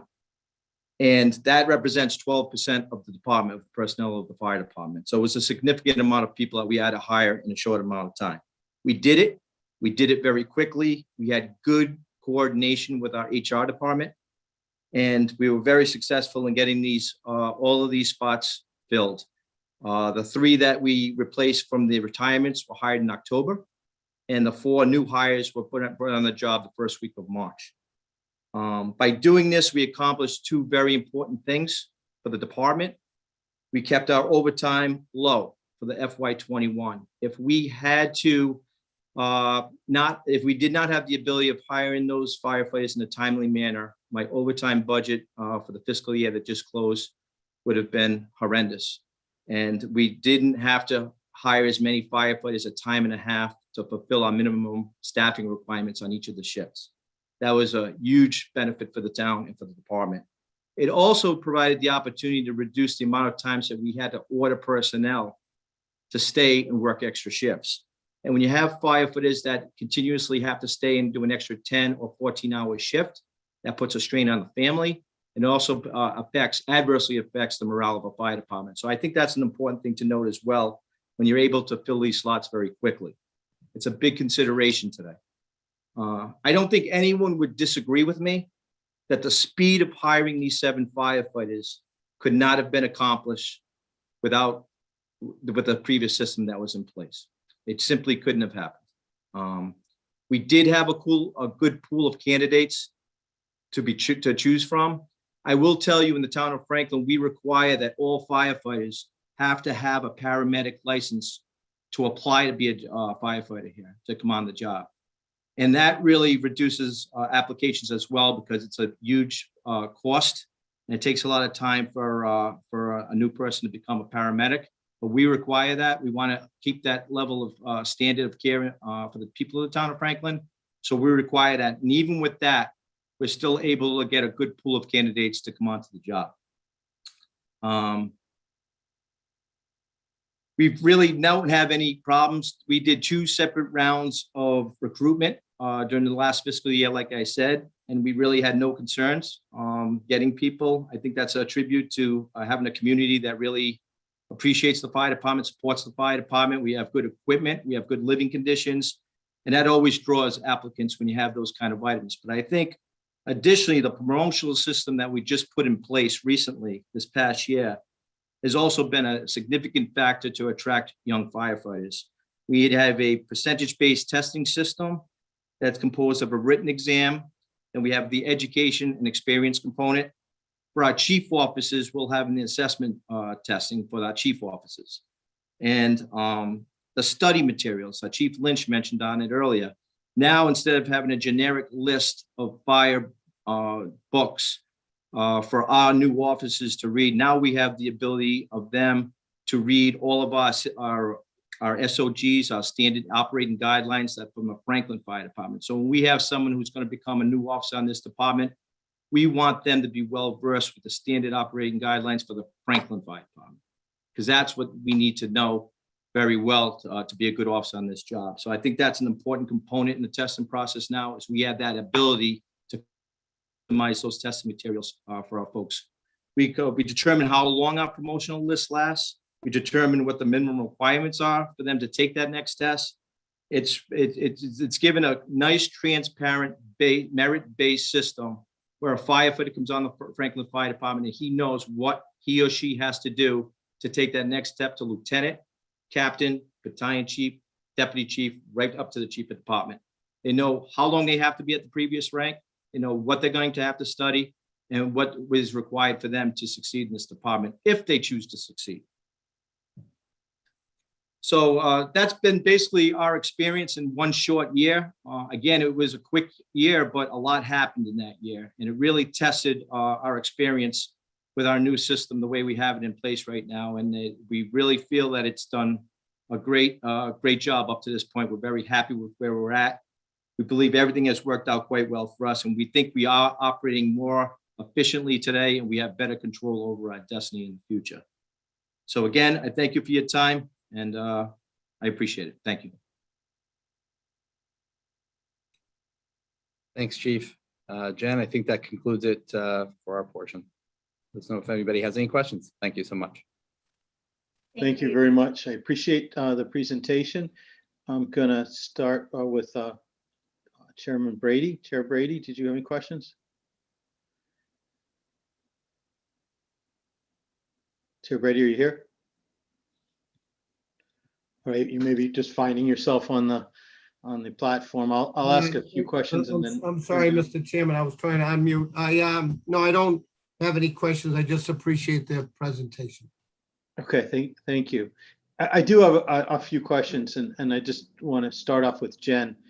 I know you talked about the 53 communities who responded to the survey, and you probably said this in the beginning, so I apologize, but how many received the survey? The survey went out to all chief municipal officials across the Commonwealth. How many is that? It's approximately 300 that the MMA sent out via email. Okay, so that's what I wanted to figure out. So 53 came back and about 300 went out. Approximately. Okay. And you mentioned that in that timeline slide that you gave us, you said that if a new position was created by the select board or say city council or something like that, and there was not, that they didn't have a list, and so they had to wait for the list. And I remember your timeline looked like there was about almost a year wait at that point for the next test. Correct. Could they request the scores from the last test, the most recent test, or essentially the current test? Do they have to get a fresh test taken at that point? If the community had not didn't have an existing list, they would have to wait for the new list and the new test to be established. Say maybe they, from the previous test, maybe they hired everybody on their list or worked the whole list or didn't have one. That typically they will have some names on a list, but we were giving an example if someone did not have an active list. Well, I just let it go with that example. So if a position becomes available for a community on day one, and at that point, the last exam had been given, say, 23 months prior to that, or actually 1 month prior to that, that's the better question. So they'd have to wait 23 months for the next test. I mean, couldn't they just, you're saying that they would, because they didn't have a list at the time, they would have to wait for a new test? They couldn't just say, give us the list. And then my backup question, I'll just ask you at the same time, is let's assume they did have a list. Let's assume they exhausted the list. Couldn't they then start from the name on the next list because they still have more openings? It just seems illogical that they'd say, no, you have to wait for a new test because you've already interviewed these candidates. You wouldn't have to wait if you've already interviewed them. You could work the list again. But there is a chance that you've exhausted your list, that if you don't have a large number of candidates on your list, you could have exhausted that. I think most communities do call for a list every time their list is about to expire. So they do have an active list, even if they're not intending to necessarily hire right then, so that they don't run into the problem of not having a list. But the exam only being offered every 2 years, and with the understanding that it will move to 1 year in the future, does put some limitations on when the community can start to work the list based on the exam results. Okay. I have a question for Town Administrator Heller, if I'm right on the pronunciation, or Helen, I'm sorry. Is there an MUA put in place in Franklin, Mr. Administrator, that deals with, for example, some of the issues of disabled veterans or children of fallen officers and things like that? Does something replace these issues? Through you, Mr. Chairman, that's correct. So typically, and I can't speak obviously for every community, but typically in the collective bargaining agreement itself, or maybe as another instrument on the side, a policy or procedure, it's my understanding that most communities do have those preferences. And in fact, in Franklin, we did adopt recently in the fire department, we did adopt the preferences that were in civil service in terms of a veteran status or local preference, which is certainly something that's important here locally in Franklin. So most departments do that. They may add in other factors as well. I'm unclear on those, but that is correct. So there were a couple of things that you said, it may have been you or one of the chiefs, that your exam was offered every 2 years. But then at some point, someone also said that when an opening occurred, you could go out and give the exam. So is it given on a scheduled basis or an ad hoc basis? Sure. I would just ask the both chiefs if they could answer that question, just so we have the correct information. Chief Lynch? Yeah, the exam is given, it can be given no less than once every 2 years. If we can extend it for a third year if we want to, but it'd be no less than 3 years would be the longest time frame that we would do, as far as how often we would do it. So it would, recently what we've done, it's been every 2 years. But then we had the situation where we ended up extending it, this last one, for another year, because we were in the position where we had to take so many transfer officers, because we just couldn't put people through the academy. When you take a transfer officer, it's typically about 3 months from the time you hire them till they're out in a cruiser on patrol, taking up one of those open slots that's causing us significant overtime. Okay, I understand. Both you and Chief McLaughlin talked about the diversity that was created after you left civil service, but I noticed that both of you referred to the number of women who were hired for your forces after you left civil service. And I'm interested in the number of Black and Latino hirings, because I think that the bill that created our study commission was considering, when they asked us to consider diversity, they really want us to consider that type of candidate as well as women. So have there been hirings of Black or Latino officers or firefighters since you left civil service? And if so, how many? And the police department, yeah, we've hired 3 Latino officers, 2 female, 1 male. No, we've not hired any African-American officers at this time. Primarily, we haven't had any of the transfers that we've taken, we haven't had a large number of people apply for it. So what the 3 Latino, how many currently with respect to current hires, recent hires, I should say, or those that were there before you left civil service? How many do you have of the, I think you said 58 officers, is that right? We have 53 officers total. Yeah. There are 3 Latino, 1 African American. Okay. And how about on fire? Yes, sir. The last 7 that we just hired this past year, there was no African Americans or Latinos. That's since we left civil service, like I said, it was only a year ago. And currently on the department, 1 African American on the department now. Okay. And you, Chief, had mentioned the paralegal certification. How much does that cost for someone to become certified that way? That's paramedic. That'd be paramedic. I don't know. It's significant. I don't know the exact cost. I'll try to get it to you before the end of this meeting. But it's a lot of time. It's a significant cost. I'll try to get that for you, the exact cost, up to date. Okay. I'm going to just look. I can see the list now of commissioners who have questions. So Robert Quinnen. Thank you, Co-Chair Gordon. I do have 2 questions, but first, I guess I wanted to ask whether we should take the remaining 15 minutes until 4 o'clock to pose questions and hear from the subcommittees and postpone the final presentation scheduled for today, or would you rather go ahead with the presentations from Civil Service Commission and the Attorney General's office? Essentially, it's hard to take a consensus. Let's see what we.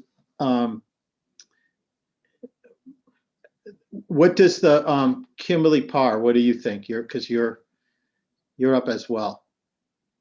Are we scheduled to conclude at 4 o'clock? Well, that's my one question: is if we were to go to 4:30, would anybody? I know we wouldn't have everybody. Probably people may have to leave, but we are being recorded, so anyone who has to leave could come back and watch the recording. Would anybody object to us going to 4:30 to accomplish that? Because we did. It's been an interesting discussion, but it has gone a little longer than I anticipated it might. So I don't hear any objection. I do want to be mindful, Chair Gordon, that while Rob and I are commissioners, we do have Chris Bowman from the Civil Service Commission here, who's kindly. I'm fine. You're fine for 4:32? Whatever the pleasure of the commission is. Okay. Okay. So we'll go to 4:30. So let's take our questions here. And yeah, then I would like to go to the presentation. We can wrap up with the reports from the subcommittees. So my 2 questions were number 1, whether Franklin negotiated an agreement that its police and fire staff members would continue to have the same type of due process protections afforded under the Civil Service statute. And my second question was, Town Administrator Helen, at one point, I think, made a statement to the effect that diverse candidates are discouraged from pursuing police work by the current civil service system. And my question would be, what is it particular about the system that uniquely disadvantages minority potential recruits? Through you, Mr. Chair. So the first question we did honor the civil service status of every employee when we did exit. So that should answer hopefully that question. In terms of the prohibitiveness, I think largely, in an area like out here, certainly closer to the city, I think it's a lot easier to attract a more diverse candidate pool. I think one of the limiting factors with civil service is exactly the presentation that Jen Breaker gave earlier. There's already enough for our paramedics and our law enforcement officials to learn and understand. They have very complicated jobs. I think they're getting more and more complicated, as either the chiefs will tell you, more and more just falls on all of our public safety personnel in Franklin. And I'm sure that's very similar with a lot of cities and towns. I think that as we saw in Regina's presentation earlier, which was a fantastic overview, I learned certainly several things in that presentation. It's extremely laborious and time consuming to understand a process to be employed. And when you're new into law enforcement, or you're going to become a paramedic or in fire services, what we look for in a lot of individuals' characters to be excited that they want to be here, they want to be a part of our family. and they want to be a part of the team that we've created in both of those departments. It's very difficult to become really excited and enthusiastic if you're at any age, but certainly young and new to the field. I think the path of least resistance is what a lot of candidates are looking for in any employment, quite frankly, not just fire and police. And so I think in a lot of cases, on trying to understand an employment system such as that's complicated as civil service and not intuitive is something that may prohibit a few people from applying. As a recent example, the young woman that we just hired 2 weeks ago, when she came in for an interview, I asked her, I said, why did you want to become a police officer? And she job shadowed the Franklin Police Department when she was in high school as part of her senior project. She went off to get a degree in law enforcement, criminal justice, excuse me. And then when she came out, she really decided that she wanted to work in our area, come home to the area around Franklin, and hopefully be a part of the Franklin Police Department. She self-sponsored herself through the academy on her own dime. And as the chief pointed out earlier, we didn't necessarily know if we were going to have a job or not when she got done. She also worked part-time at our regional dispatch center. This was the kind of candidate that had all the intangibles possible that we would look for to being the future of our department. And as fate would have it, a retirement just happened to pop up at the right time. And we were able to hire her fairly quickly and be able to give her essentially her dream of working for her hometown police department. Sometimes when I think about that scenario, and when I met her a few weeks ago to formally hire her, I shudder sometimes, and I think about a lot of other similar individuals in her circumstance that may at some point have given up on the process because they knew that they couldn't just directly create that relationship in the area they grew up in, but they've got to go through this additional bureaucracy to try to become employed. That could in fact take, as Jen pointed out earlier, months or a year or even multiple years. So I think when you're young and you're looking up at a huge mountain to climb, I just shudder for a lot of candidates of color, potentially women, that look at that and may say, boy, I might go to another field, or I might go to another industry or another area to apply. So I do think that there is a plausibility that some people, it may prohibit them from actually becoming a part of the profession, not just simply where they choose to work. I hope that answers Swinland's question. Thank you. Okay, if that did, then Senator Moore, you're next up. Thank you. Actually, I guess to both chiefs, you've instituted some education requirements, prerequisites. Have you seen, based on those prerequisites, for the associate's degree for the police, have you seen an increase in applicants or a decrease in that with respect to that aspect of it, their gender or their race, as far as how that's applied? I mean, we've had no problem with being able to fill the positions and getting, a number more candidates sending in, cover letters and resumes and so forth than what we need. So we're not just hiring anybody that comes through, where we're able to actually go through and pick the people that we're looking for. Like I said, a majority of them are transfers. The profession has become more professionalized with education. I mean, due to the police career incentive pay program, regardless of, that the state stopped making the payments in 2009, you still have a number of departments like Franklin that still pay the full benefit because we want to attract educated individuals. And it's tough to live in Massachusetts with the high cost of living and everything else without, that kind of pay. So a majority of our officers go on to get bachelor's degrees, master's degrees, et cetera. Is it causing a reduction in minority candidates? I can't speak to that. I don't know if that's the case. I just know that we're going to be pushing a lot more on trying, if we still need to hire transfers, to try to see if we can get individuals that are already working to come on. And once we reach the level that we need to be, and we can start using the tests more, and we have the luxury to put people through the academy, that we would definitely end up looking at that, because we do end up asking, and there are certain questions that come up when they end up applying to take the test, about race, ethnicity, et cetera, so that when we go to diversify, we'll be able to do that. Okay. On the fire department side, we just have a slight variation per the CBA. They have 5 years once they get sworn in on the fire department to acquire their associate's degree. So there's a little bit of a difference from the PD with the fire department CBA. I also wanted to get back to the chair's question earlier regarding the cost of paramedic. It's roughly $10,000 is the cost for that course, and it takes a good part of a year for that. So they do have 5 years coming on the fire department to acquire that associate's degree. And one other thing that was unique that we added to the promotional process was they have what they call pro board classes. Those are directly fire-related classes that are offered by the Mass Fire Academy, directly related to the job of a firefighter or a fire officer. We incorporated those courses this time in our promotional system. So they could get a max of 6 classes. They can get credit for that to help them get a better score for the next promotional rank. So that's something we just did also in the promotional system that I just thought I would forward to you folks. Okay, great, thank you. The only other question right now is the due process that I think Commissioner Quinnan had talked about. So the due process now for disciplinary, and that's that process, that's all by CBA for fire and police? Yeah, in the collective bargaining agreement was always there, even when we were civil service, is the grievance process and so forth.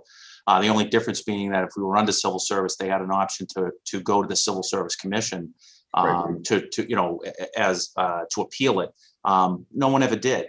In all the years that I was, if somebody ended up wanting to appeal it, it went to arbitration. So we just kept the arbitration and removed the civil service. No one actually took advantage of going to civil service. They always went with arbitration. Okay.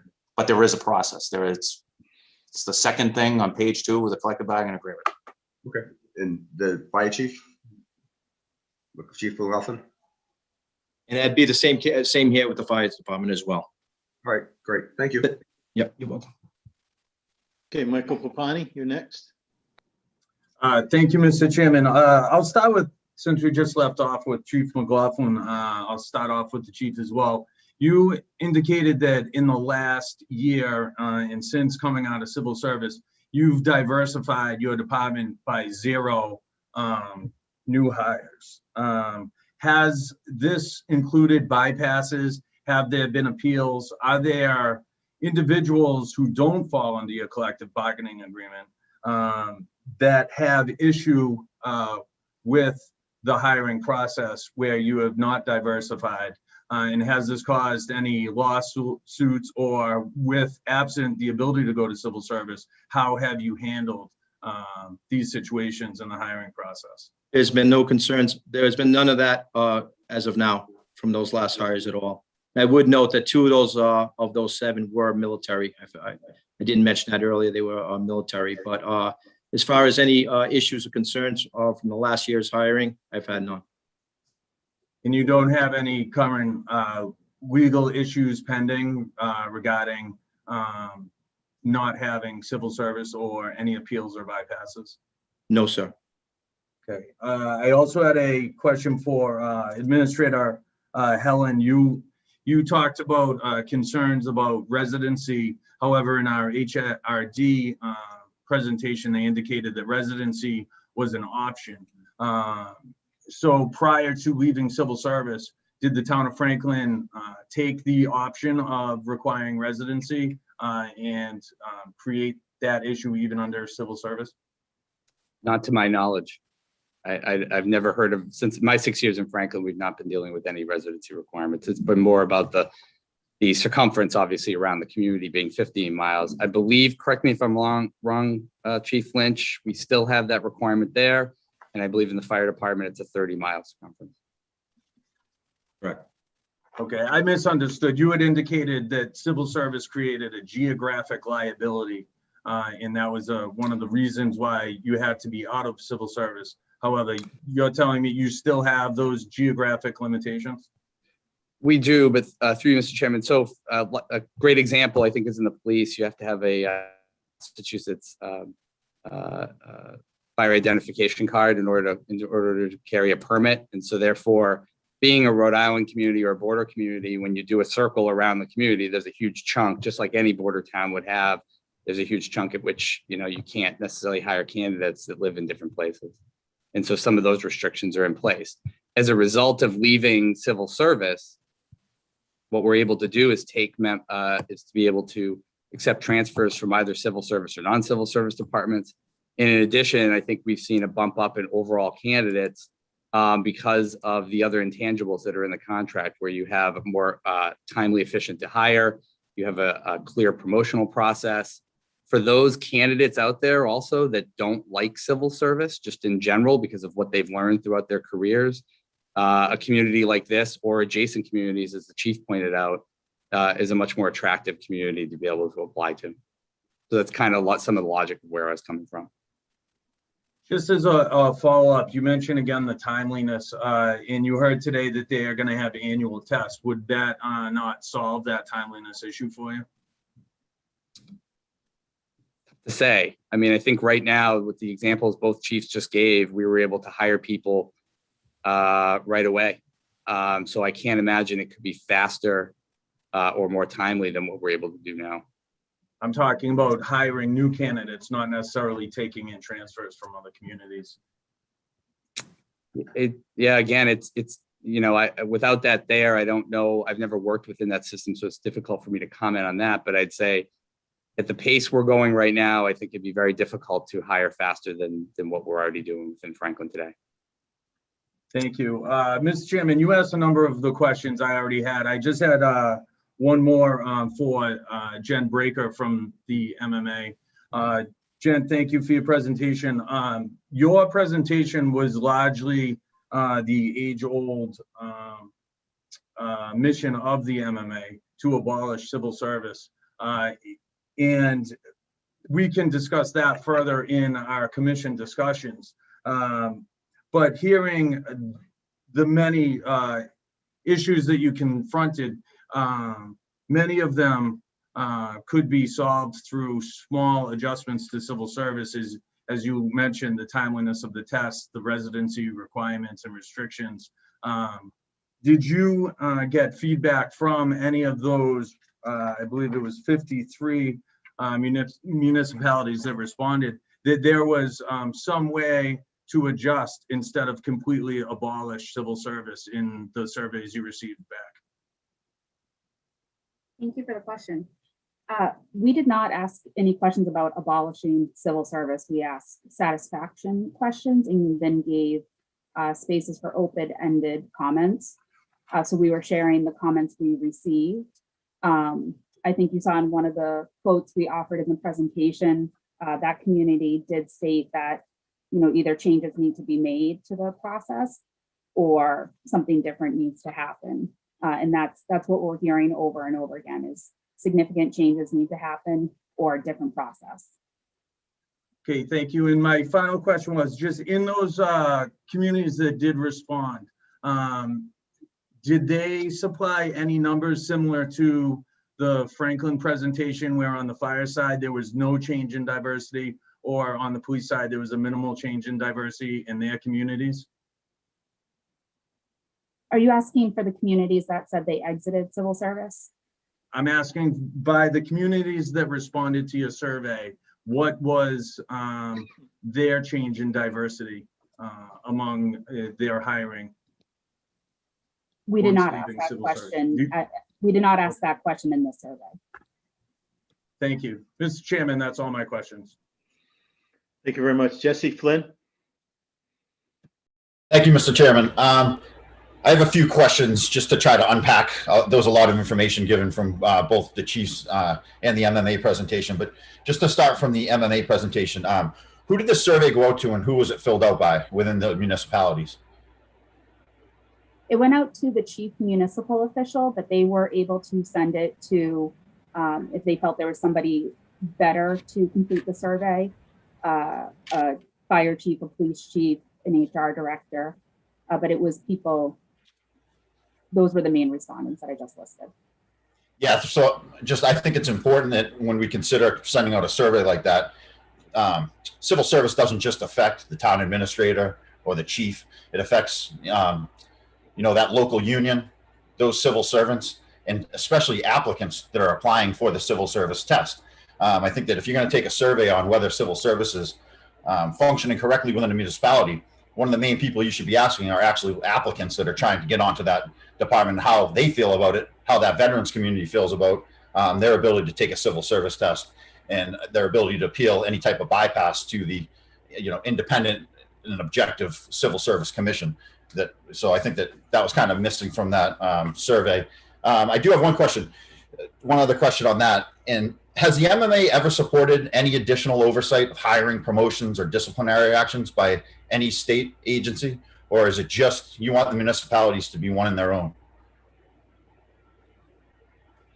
I cannot answer that question. I'm the MMA designee. I don't work for the MMA, so I could certainly follow up and find out more information, but I could not answer that. Oh, thank you. That'd be great if we could just find out if the MMA's ever supported any type of additional oversight. Right now, it seems that with police reform, there's a public call and with the legislature for actually more oversight of police and fire departments. And it just seems the MMA is kind of bucking that trend by trying to create independent hiring, promotional, and disciplinary procedures for each independent municipality that only that municipality controls. So my other question is for the chiefs. What is the veterans preference? I heard Chief Lynch talk about that it was collectively bargained, which I'm confused by because collective bargaining wouldn't affect applicants utilizing veterans preference. So I was just wondering if you could clarify that and tell me what the actual veterans preference is. Yeah, what I had said before was when they negotiated with the union to leave in 2012 from civil service, they actually ended up negotiating some of the hiring, that there would the 2-year test, with a 3-year max time frame. And they negotiated in the fact that if we had an individual that did not have the requisite educational attainment that we want, being an associate's degree or higher education, that an individual with an honorable discharge from the service would be allowed to be hired and given the 3.5 years to get the associate's degree. So your veterans preference is just for that associate's degree? Yeah, we do not have, there's no points or anything like that when it comes to taking the tests. Same for the fire, Chief McLaughlin? That's correct. Okay. And if you were a veteran that felt like you were bypassed for employment and you shouldn't have been, who would you send that hiring appeal to? Who would hear that appeal within Franklin? Probably go through the human resources department. Okay. They haven't experienced it. Yeah, so that's my point. Is it would, instead of going to the Civil Service Commission under civil service, it would actually go back to the town, the same town and the same administration that just bypassed that veteran. I don't know what you mean by a bypass, though. I mean, we have an open competitive process. We're hiring the people that we want to hire. We're not under the civil service guidelines, et cetera. So that's why the state wouldn't have the oversight for it, just like all the other 200 plus non-civil service towns that have been in existence forever. Yeah, that gets to my point, is that civil service is kind of offers a superior appeals process by hearing an independent oversight board of the Civil Service Commission, where non-civil service communities or those that revoked it don't have that anymore. So as a veteran or DAV, if I feel that I applied to the Franklin Police Department and I was discriminated against due to a disability, I actually don't have the opportunity to bring that back to the Civil Service Commission, but I have to appeal it to the municipality that just bypassed me. So, did the Franklin Police ever apply for a personal administrative rules list before pulling out of civil service for gender or language? Before my time, I don't know. I didn't become the chief until 2016. Okay. Yeah. Did the chief should know, the fire chief, right? If they ever tried, or even a paramedics list through personal administrative rules? Could you rephrase the question? I'm sorry. Personal administrative rules under civil service allow for a paramedics list or a language list, not a gender for the fire department, but did the Franklin Fire Department ever apply for any of those under civil service? Not to the best of my knowledge, no. Okay. So that's a tool that civil service allows to help diversify within civil service. And it sounds like at least the fire department didn't utilize that. And how many vets have, so I sent in 2016, a public records request to the town of Franklin trying to get hiring statistics from 5 years before they revoked civil service.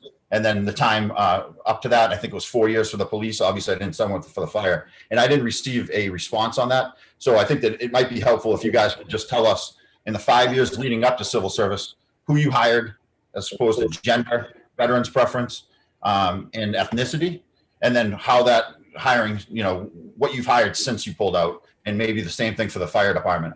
That'll give us a snapshot of how hiring's changed, because from the numbers you guys provided, it doesn't seem like you've diversified much. And if you didn't use the personal administrative rules under civil service, It just seems like you might have actually had a better time diversifying, utilizing those rules than since you've pulled out. Jesse, this is Ken Gordon. I think for purposes of this meeting, I don't know that we want to get into names of people. Numbers, I think, You back that, yeah. because you said, who did you hire? So Well, we're I'm just looking sorry, for- I meant demographics.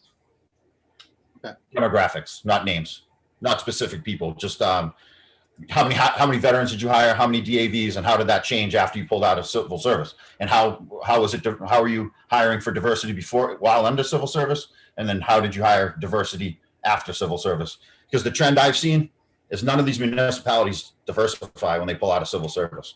Well, I And think this is they a answered, perfect example. I think they answered the question as to diversity in response to the questions I asked. Okay. Right.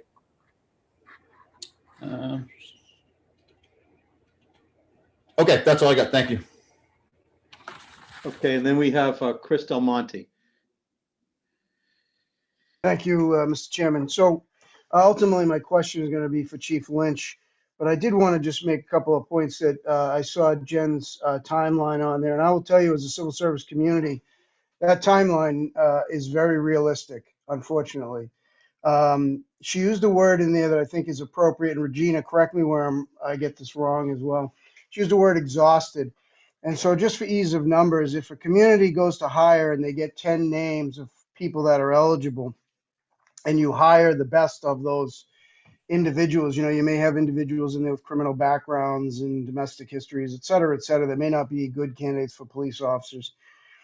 Ultimately, the community hires a certain number of those individuals. When the community decides to go back and hire more candidates because more hiring is needed in the timeline that Jen gave, it looks at that list as if it's exhausted, because those candidates that were not deemed to be good candidates by the community must still be considered again, with the addition of a few more names to achieve that 2N+1 record.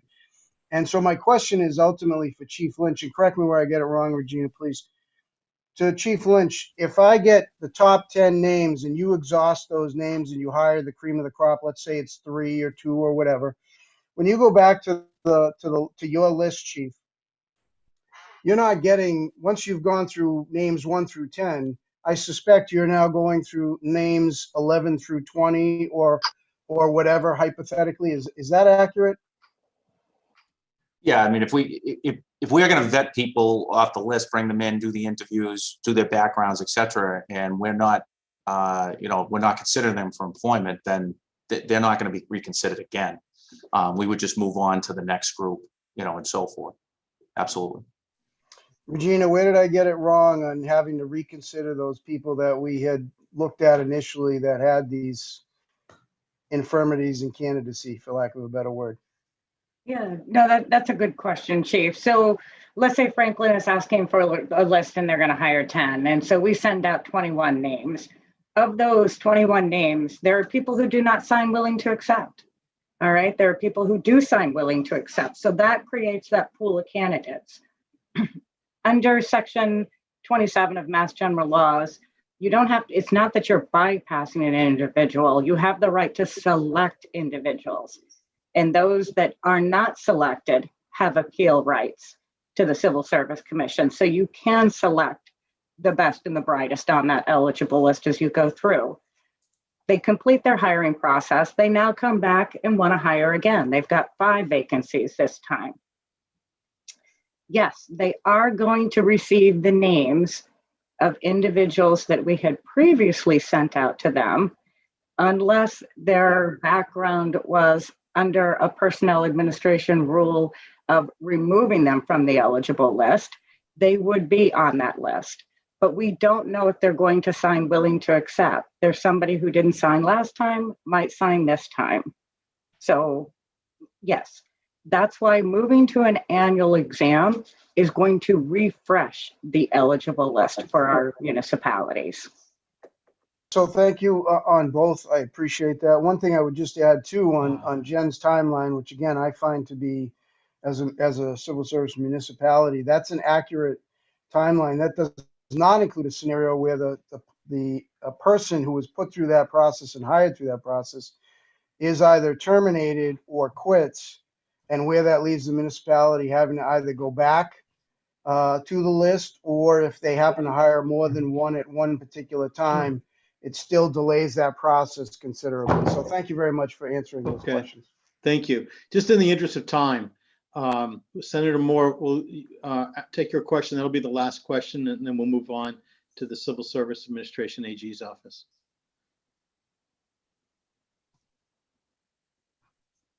Senator Moore. Yep, I'm trying to get to the.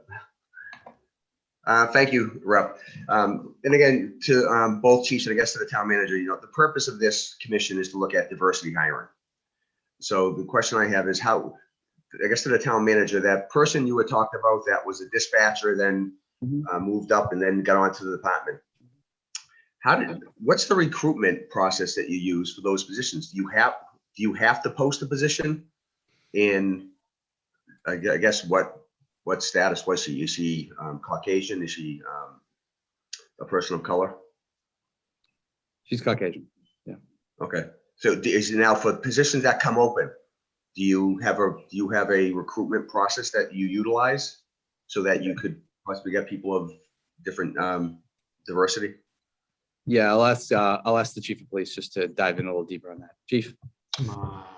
Yeah, Senator Moore, whenever we're looking for hires, the HR department will end up posting it out. If we're specifically looking for transfer candidates, I mean, we have our list, but if we're looking for transfer candidates, we would end up pushing out that we are, or people that already have the academy, being what that happened in this particular case, we will push advertising saying that, hey, we're looking for individuals that might want to transfer over. A lot of it's word of mouth. A lot of it goes through some of the systems that we use in law enforcement, so people will see it, the news. Yep.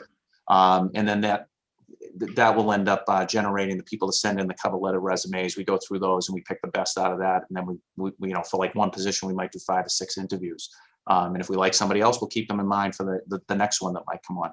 In this particular case with this individual, she was sponsored. She wanted to put herself through the academy. We had no position available. I expected her to graduate and go off and find employment somewhere else. And then I had a sergeant come in and unexpectedly tell me he was leaving. And Okay, so, but for the purpose of this commission that we're looking at, but any positions come open, there is some sort of recruitment process that is conducted. yes, we definitely put it out there, what we're looking for and so forth. And yeah, we advertise and tell people that we're, especially during the exam process, we hire a company that basically ends up doing the social media. We have a robust social media ourselves, and we'll put it out there that our exam's coming up and we're looking to hire off of that. All right, thank you. Okay, thank you very much, the MMA and your guests from the town of Franklin. I appreciate it. We're going to move on now to the Civil Service Commission, Rob Quinnen, and the AG's office, Kim Parr. Thank you, Chair Gordon. I am going to try starting to share my screen now. Let's see if this comes up for people.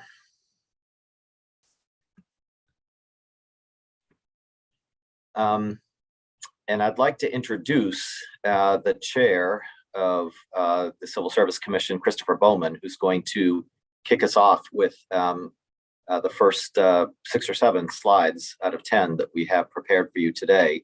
I want to also at the outset mention that this slide deck has been shared in the chat box. So if you do have to leave at this time or in the next few minutes, please take a moment to download the slide deck. It's through a tinyurl.com link. So without further ado, let me turn it over to Chairman Bowman. All right, thanks, Rob. Good afternoon. My name's Chris Bowman. I serve as chair of the Civil Service Commission. Rob and I are going to provide a very brief overview of the commission's role, its functions, and performance.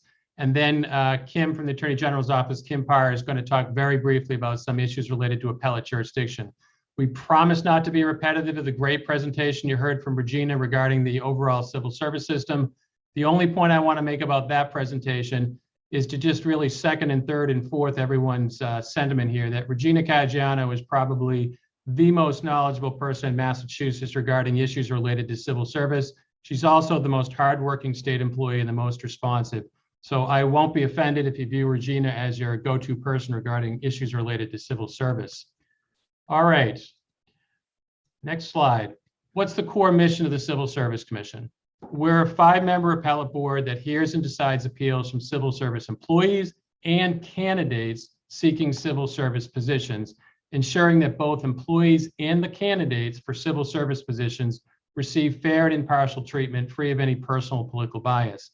Put another way, we're an appellate board that provides due process for civil service employees and the job candidates for those positions. Next slide. A quick overview of who makes up the commission. Our 7 permanent employees consist of 3 full-time commissioners, 2 part-time commissioners, our general counsel, and our amazing longtime office manager, Metis Diaz. 3 of the commissioners have served as local elected officials, including Commissioner Camuso, who served as president of the Medford City Council, Commissioner Tivnan, who serves on the Clinton Housing Authority, and I was a member of the Yarmouth Board of Selectmen for 6 years. The 2 other commissioners are both attorneys. Commissioner Stein served for many years in the Attorney General's office, and Commissioner Edelman spent many years working for the trial court. And of course, you all know Rob, and because you know him, you know how fortunate we are to have his years of experience in the Attorney General's office, now serving as our general counsel. On the next slide, I'm just going to touch on 3 of the most common appeals that we hear. And I thought the best way to quickly get through this is through an example. If, for example, you wanted to become appointed as a police officer in the civil service community, you'd go through the process that was laid out by Regina, including taking a civil service examination. If after taking that exam, you believe the test wasn't a fair test, or you had other issues related to that exam, you could file an examination appeal with the commission.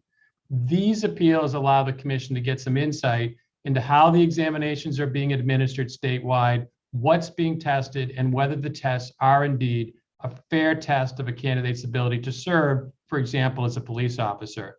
Moving forward, let's assume you pass the exam, and because of your score and other preferences, you're at the top of that eligible list, but the city or town appoints someone ranked below you.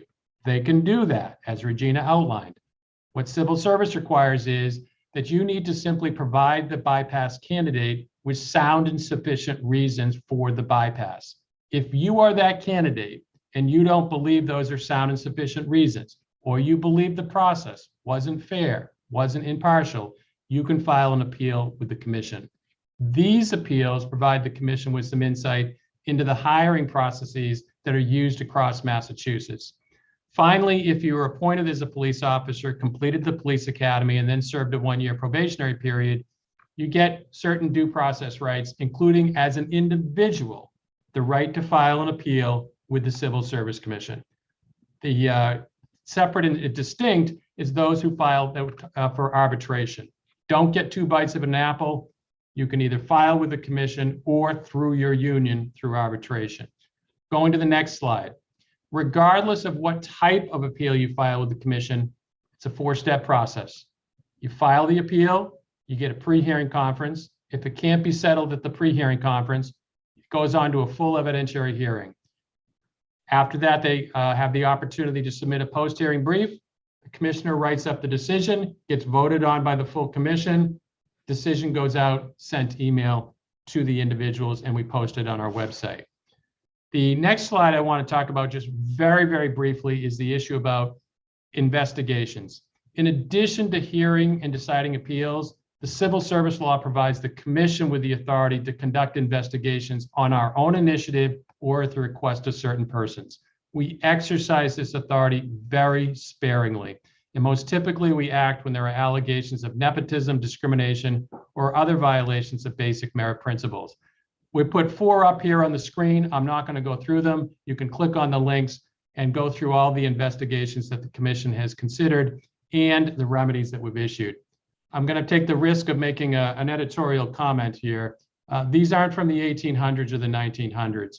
These are recent examples where the commission had to act, where there were issues, where a process wasn't fair, wasn't impartial, and there were issues of patronage or nepotism.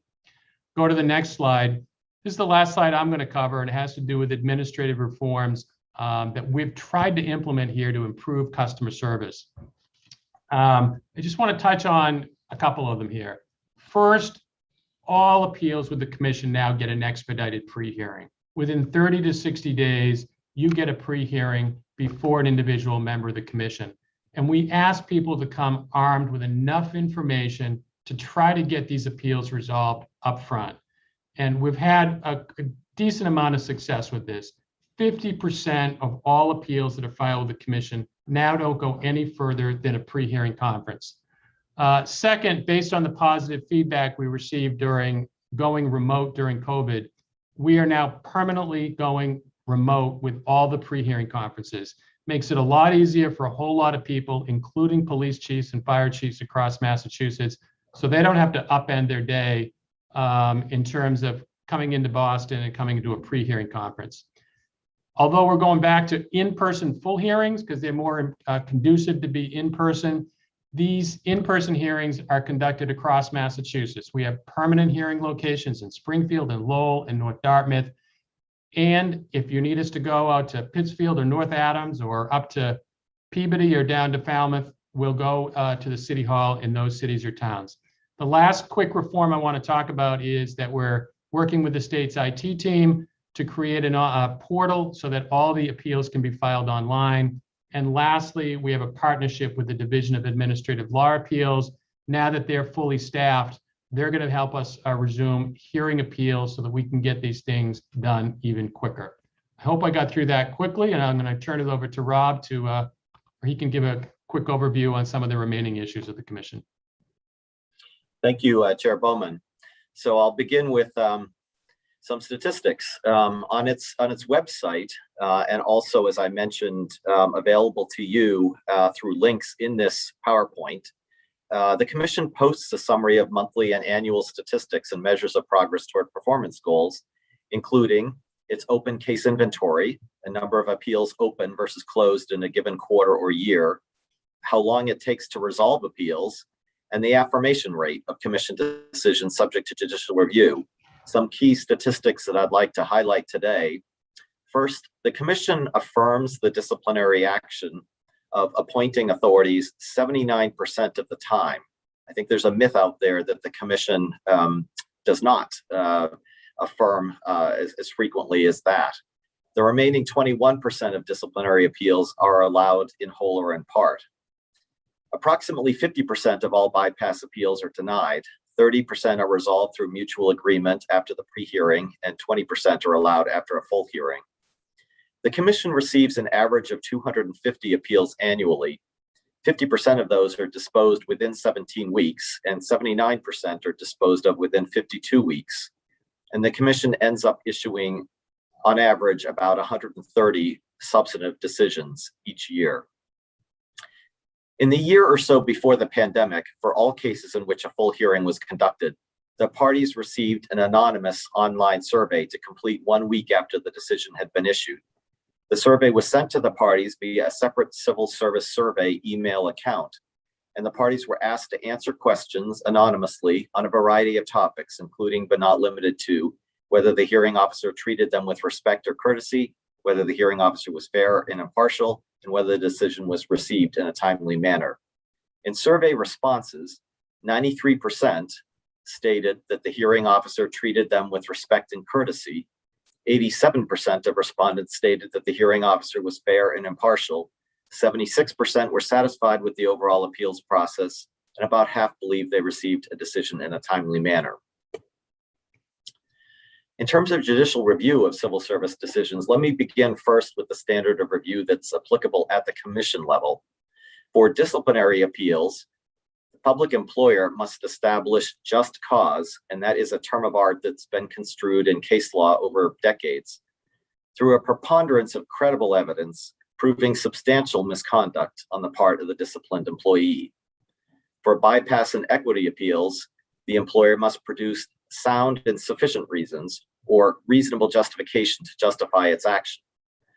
When a candidate for appointment to a civil service position appeals from a bypass, the Civil Service Commission's role is not to determine whether that candidate should have been bypassed. Rather, the Commission determines on the basis of the evidence before it whether the appointing authority has sustained its burden of proving by a preponderance of the evidence that there was reasonable justification for the decision to bypass the candidate. In determining whether an appointing authority has shown a reasonable justification for bypassing an applicant, the Commission's primary concern is to ensure that the employer's action comports with basic merit principles. The commission finds the facts afresh in conducting this inquiry and is not limited to the evidence that was before the appointing authority. Oops, I'll go back. About the review process in court, I'm not going to speak too much about it because my colleague, Assistant Attorney General Kim Parr, will be discussing what courts do shortly. But let me just say that it plays out first in Superior Court typically, and is largely governed by Chapter 30A, the Administrative Procedures Act. Suffice to say that there are 7 categories of potential errors that a reviewing court can correct, including that a commissioner's findings aren't really supported by enough record evidence, or that the administrative tribunal misconstrued the law. Chapter 30A review contrasts sharply with judicial review of arbitration awards. The power of a court to review the decision of an arbitrator is extremely limited. In reviewing arbitration awards, courts are bound by an arbitrator's findings and legal conclusions. Even a grossly erroneous arbitrator's decision is binding in the absence of fraud. An arbitration award that offends public policy cannot be allowed to stand, however. It's the courts and not arbitrators that resolve questions of public policy. So here's one way in which the 2 different standards of judicial review for arbitration and civil service decisions played out in a real-life case I handled for a large state agency as an assistant attorney general a few years ago. So the Attorney General's office was compelled to file lawsuit seeking to vacate an arbitration award, overturning the termination of a unionized mid-level supervisor and ordering reinstatement with full back pay, despite finding this former supervisor employee had first engaged in what the arbitrator himself termed offensive and disgusting sexual banter with a subordinate and others, 2, participated in the exhibition of graphic sexual images in the office, and 3rd, perhaps most egregiously, engaged in a sexual encounter with a job applicant in the office bathroom, and then exchanged photographs of her own most intimate body parts for several weeks with this prospective employee, while also writing a recommendation for this candidate, who ultimately was hired by this supervisor state agency. Well, the agency appealed, knowing full well that the chances of overturning the arbitrator's reinstatement award were slim. And in fact, the court denied relief at a preliminary stage. And so the agency was forced to pay a large sum to induce the supervisor to resign. If this type of case had been heard by the commission with these facts, I feel very confident that there never would have been any order of reinstatement. Looking at how the courts review Civil Service Commission decisions, I'll just note the affirmation rate at the Civil Service Commission is very high. The courts affirm the commission decision almost 80% of the time.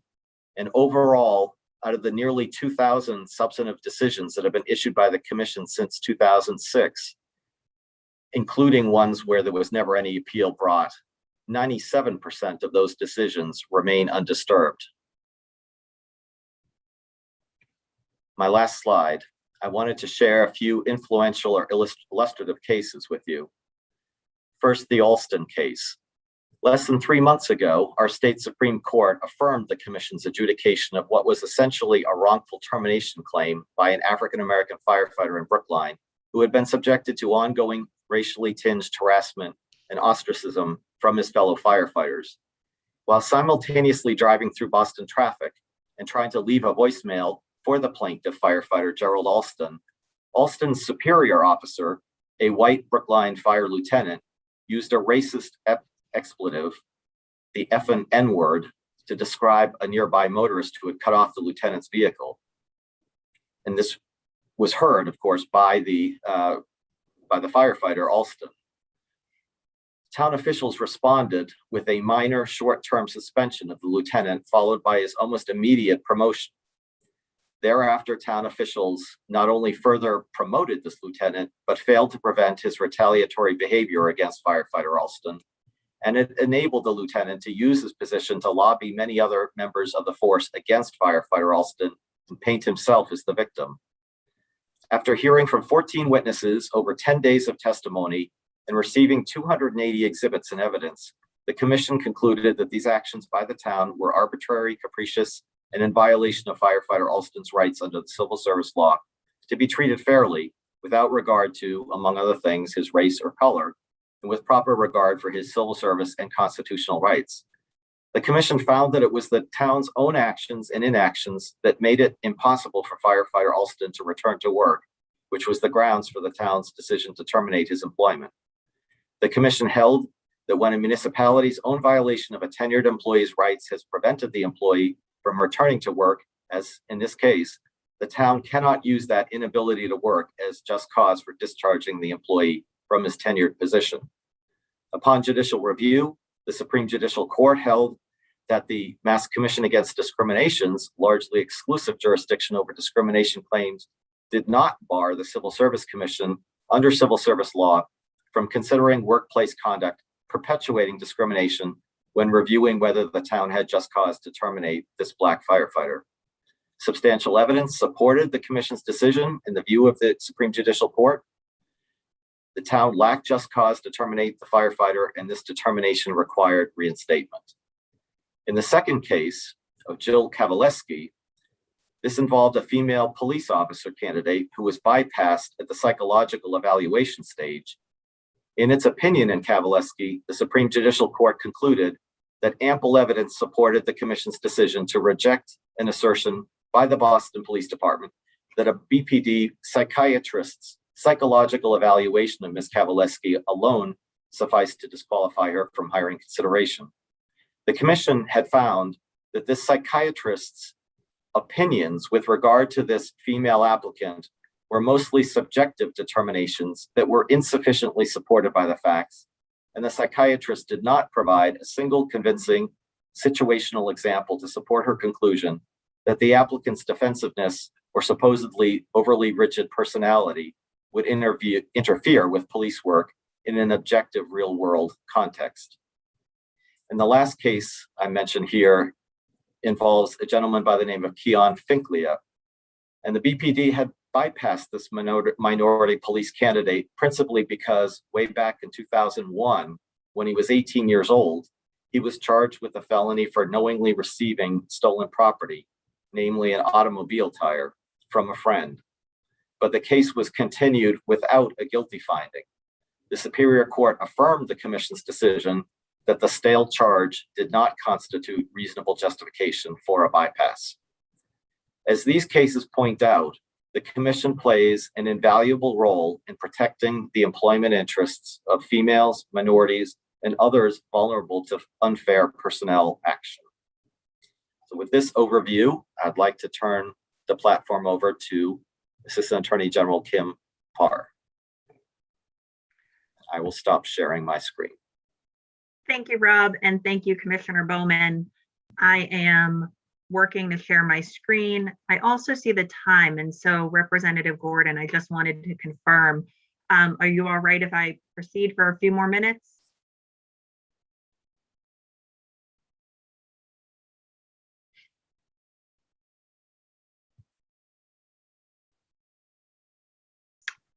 I'm not sure. Could you hear me, Chair Gordon?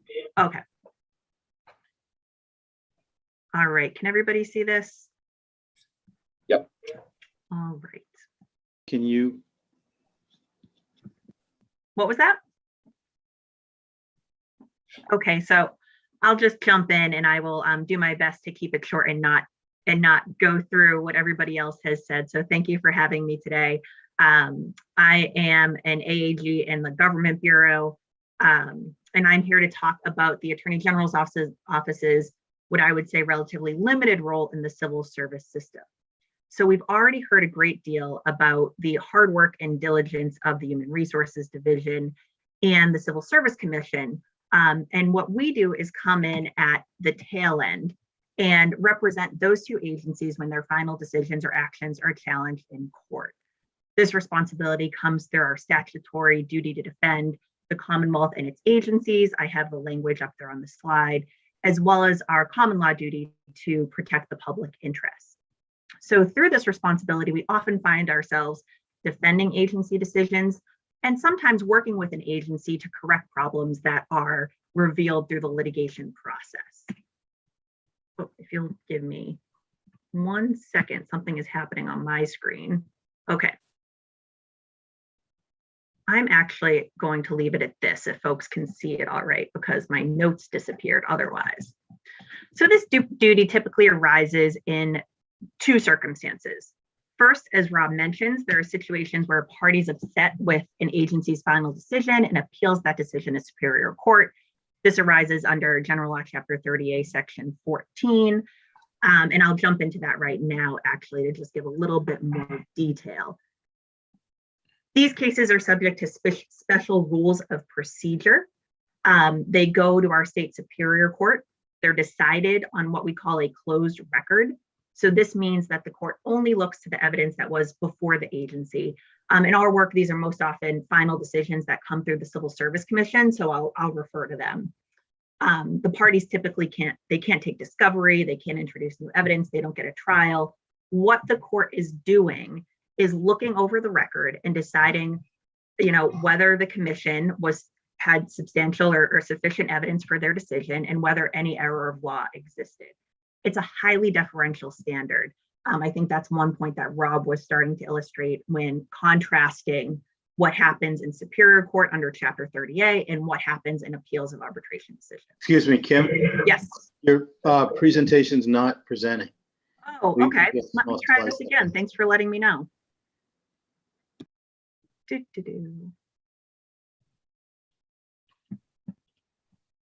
Okay.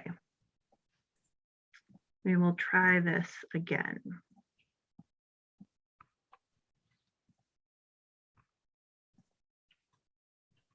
Okay, do you have it now? Yes. Okay. So we were talking about the difference between judicial review and arbitration decisions.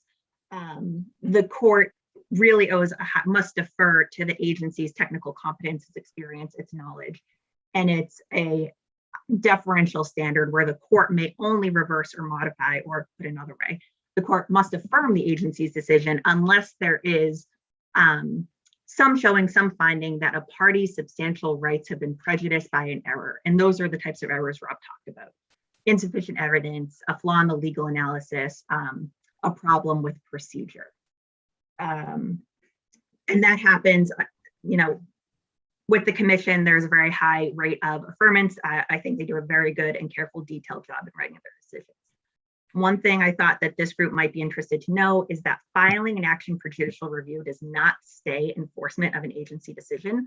So that means that if the commission issues a decision affirming a termination or suspension of a firefighter, and that firefighter goes to Superior Court, the commission's decision is still to go forward. It can still take effect. The firefighter can ask the court or the commission to stay or stop the decision while the litigation proceeds, but that's a discretionary decision. And sometimes, a firefighter or moving party may get it, and other times they may not. Rob gave a couple of great examples of the types of things that we see bubble up through an action for judicial review under Chapter 30A. I put two more up on this slide. I won't go into them in detail though.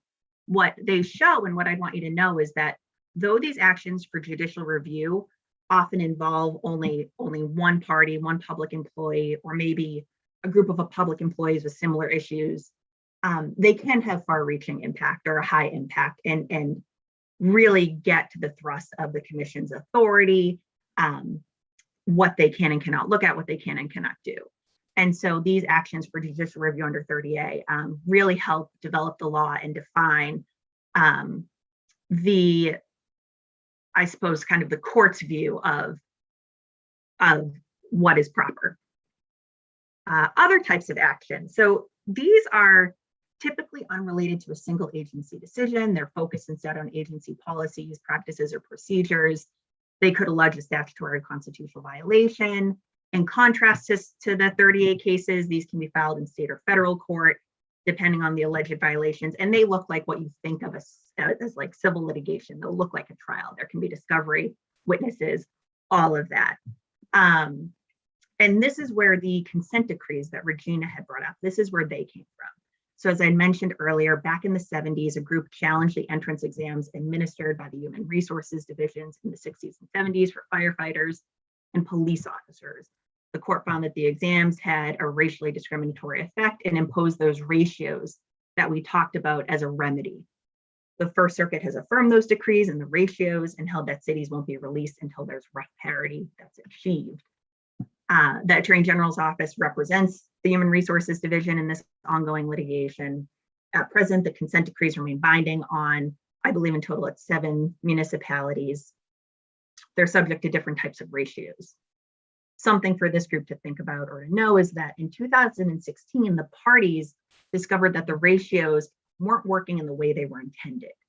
Over time, as the demographics of the subject communities changed and the population of Black and Hispanic residents grew, the ratios were artificially depressing or capping minority representation on the eligible lists. So the parties went to the court and sought relief, and the court allowed HRD to suspend the application of the ratios when it would reduce the number of qualified minority candidates or otherwise lower the rank of Black or Hispanic candidates. This is referred to as a safety valve, and that's been in effect, and this has been allowed since 2018 or so, I believe. As I said, I keep it brief. That is the gist of we do here at the Attorney General's office. Our 30A representation and duty to defend extends beyond the Commission and the Human Resources Division. But this is the type of ways that we step in to assist those agencies in their work by representing them when we end up in court. So thank you for this opportunity. Yes, Thank you very you. much, Jim. And I think that unless Rob or Chris might have anything to add to my comments, I think that concludes our presentation. Okay, We'll take any questions people might have. thank you. I don't see any hands raised, and I appreciate your presentation. It was very interesting. I have no questions, Senator Chair Brady. I don't have any either. I just want to thank everybody for their time, efforts in their presentations today. It was very informative and very interesting. And I'm just taking this all in because there's a lot to take in, but I appreciate everyone's presentations today. Okay, and so we have a couple of things more on our agenda, and here's my thought, and I open this up to anyone who might object to this, but we have 2 of the 4 subcommittee chairs still with us, I think. At least there's 2. There may be fewer. But since I'm sure we don't have 2, would anybody object to taking our subcommittee reports up at the next meeting, which is scheduled for the 23rd of July? So it's really, it's coming up. We're going to try to get these done a little more quickly. I don't hear any objection, right? Just speak up now. So I'll essentially consider that to be the consent of the commission. And then my thought is, for that, I'd like to continue with our presentations. This was very helpful. My thought, just to keep organized, is if we would be able to say, hear from the chiefs on the 23rd, and then the labor side, which would be the unions and the veterans, the applicant side, the labor side, the next one we have. So do we have any of our chiefs here? Is the 23rd okay? The fire chief, police chief. We have representative of, I think, the prisons. The sheriffs.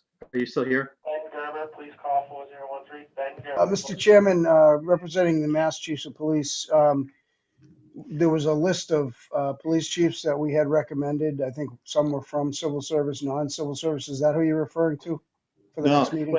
I'm sorry. No, what I'd like is just, and again, we because this took a little bit longer than I thought. My thought, again, if anyone disagrees, but my thought was the commissioners could put together either themselves or just a small group of presenters with them to present to us as an overall commission. It would be your point, the police chief's point of view with respect to civil service involvement, what you believe your experience has been, what the chiefs believe we could do going forward, whether it be improve the system, continue to work with it or not. But I didn't. If what the question is a long list of chiefs, we could deal with that on the subcommittees where the deeper dives are taking place. So if the 23rd is good with the police chiefs, if you could get together with the fire chiefs, It's good for the fire chiefs as well. okay? And Chris on the police, yeah? Yeah, we can manage that, sure. And we have someone from the sheriffs, right? Or from the jails?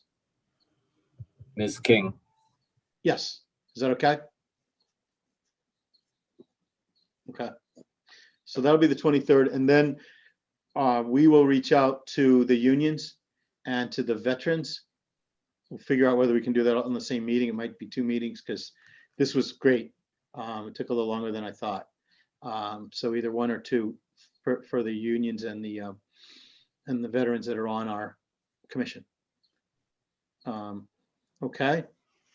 So with that, I think that's our agenda.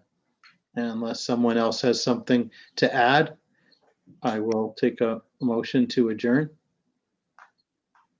Motion to adjourn. Second. All those in favor? Aye. Opposed? Okay, so moved. Folks, thank you very much for your patience. I appreciate it. And to the presenters, thank you very much for a very fascinating meeting that we had here today. Thank you, everybody. Thank you, everyone. Thank you.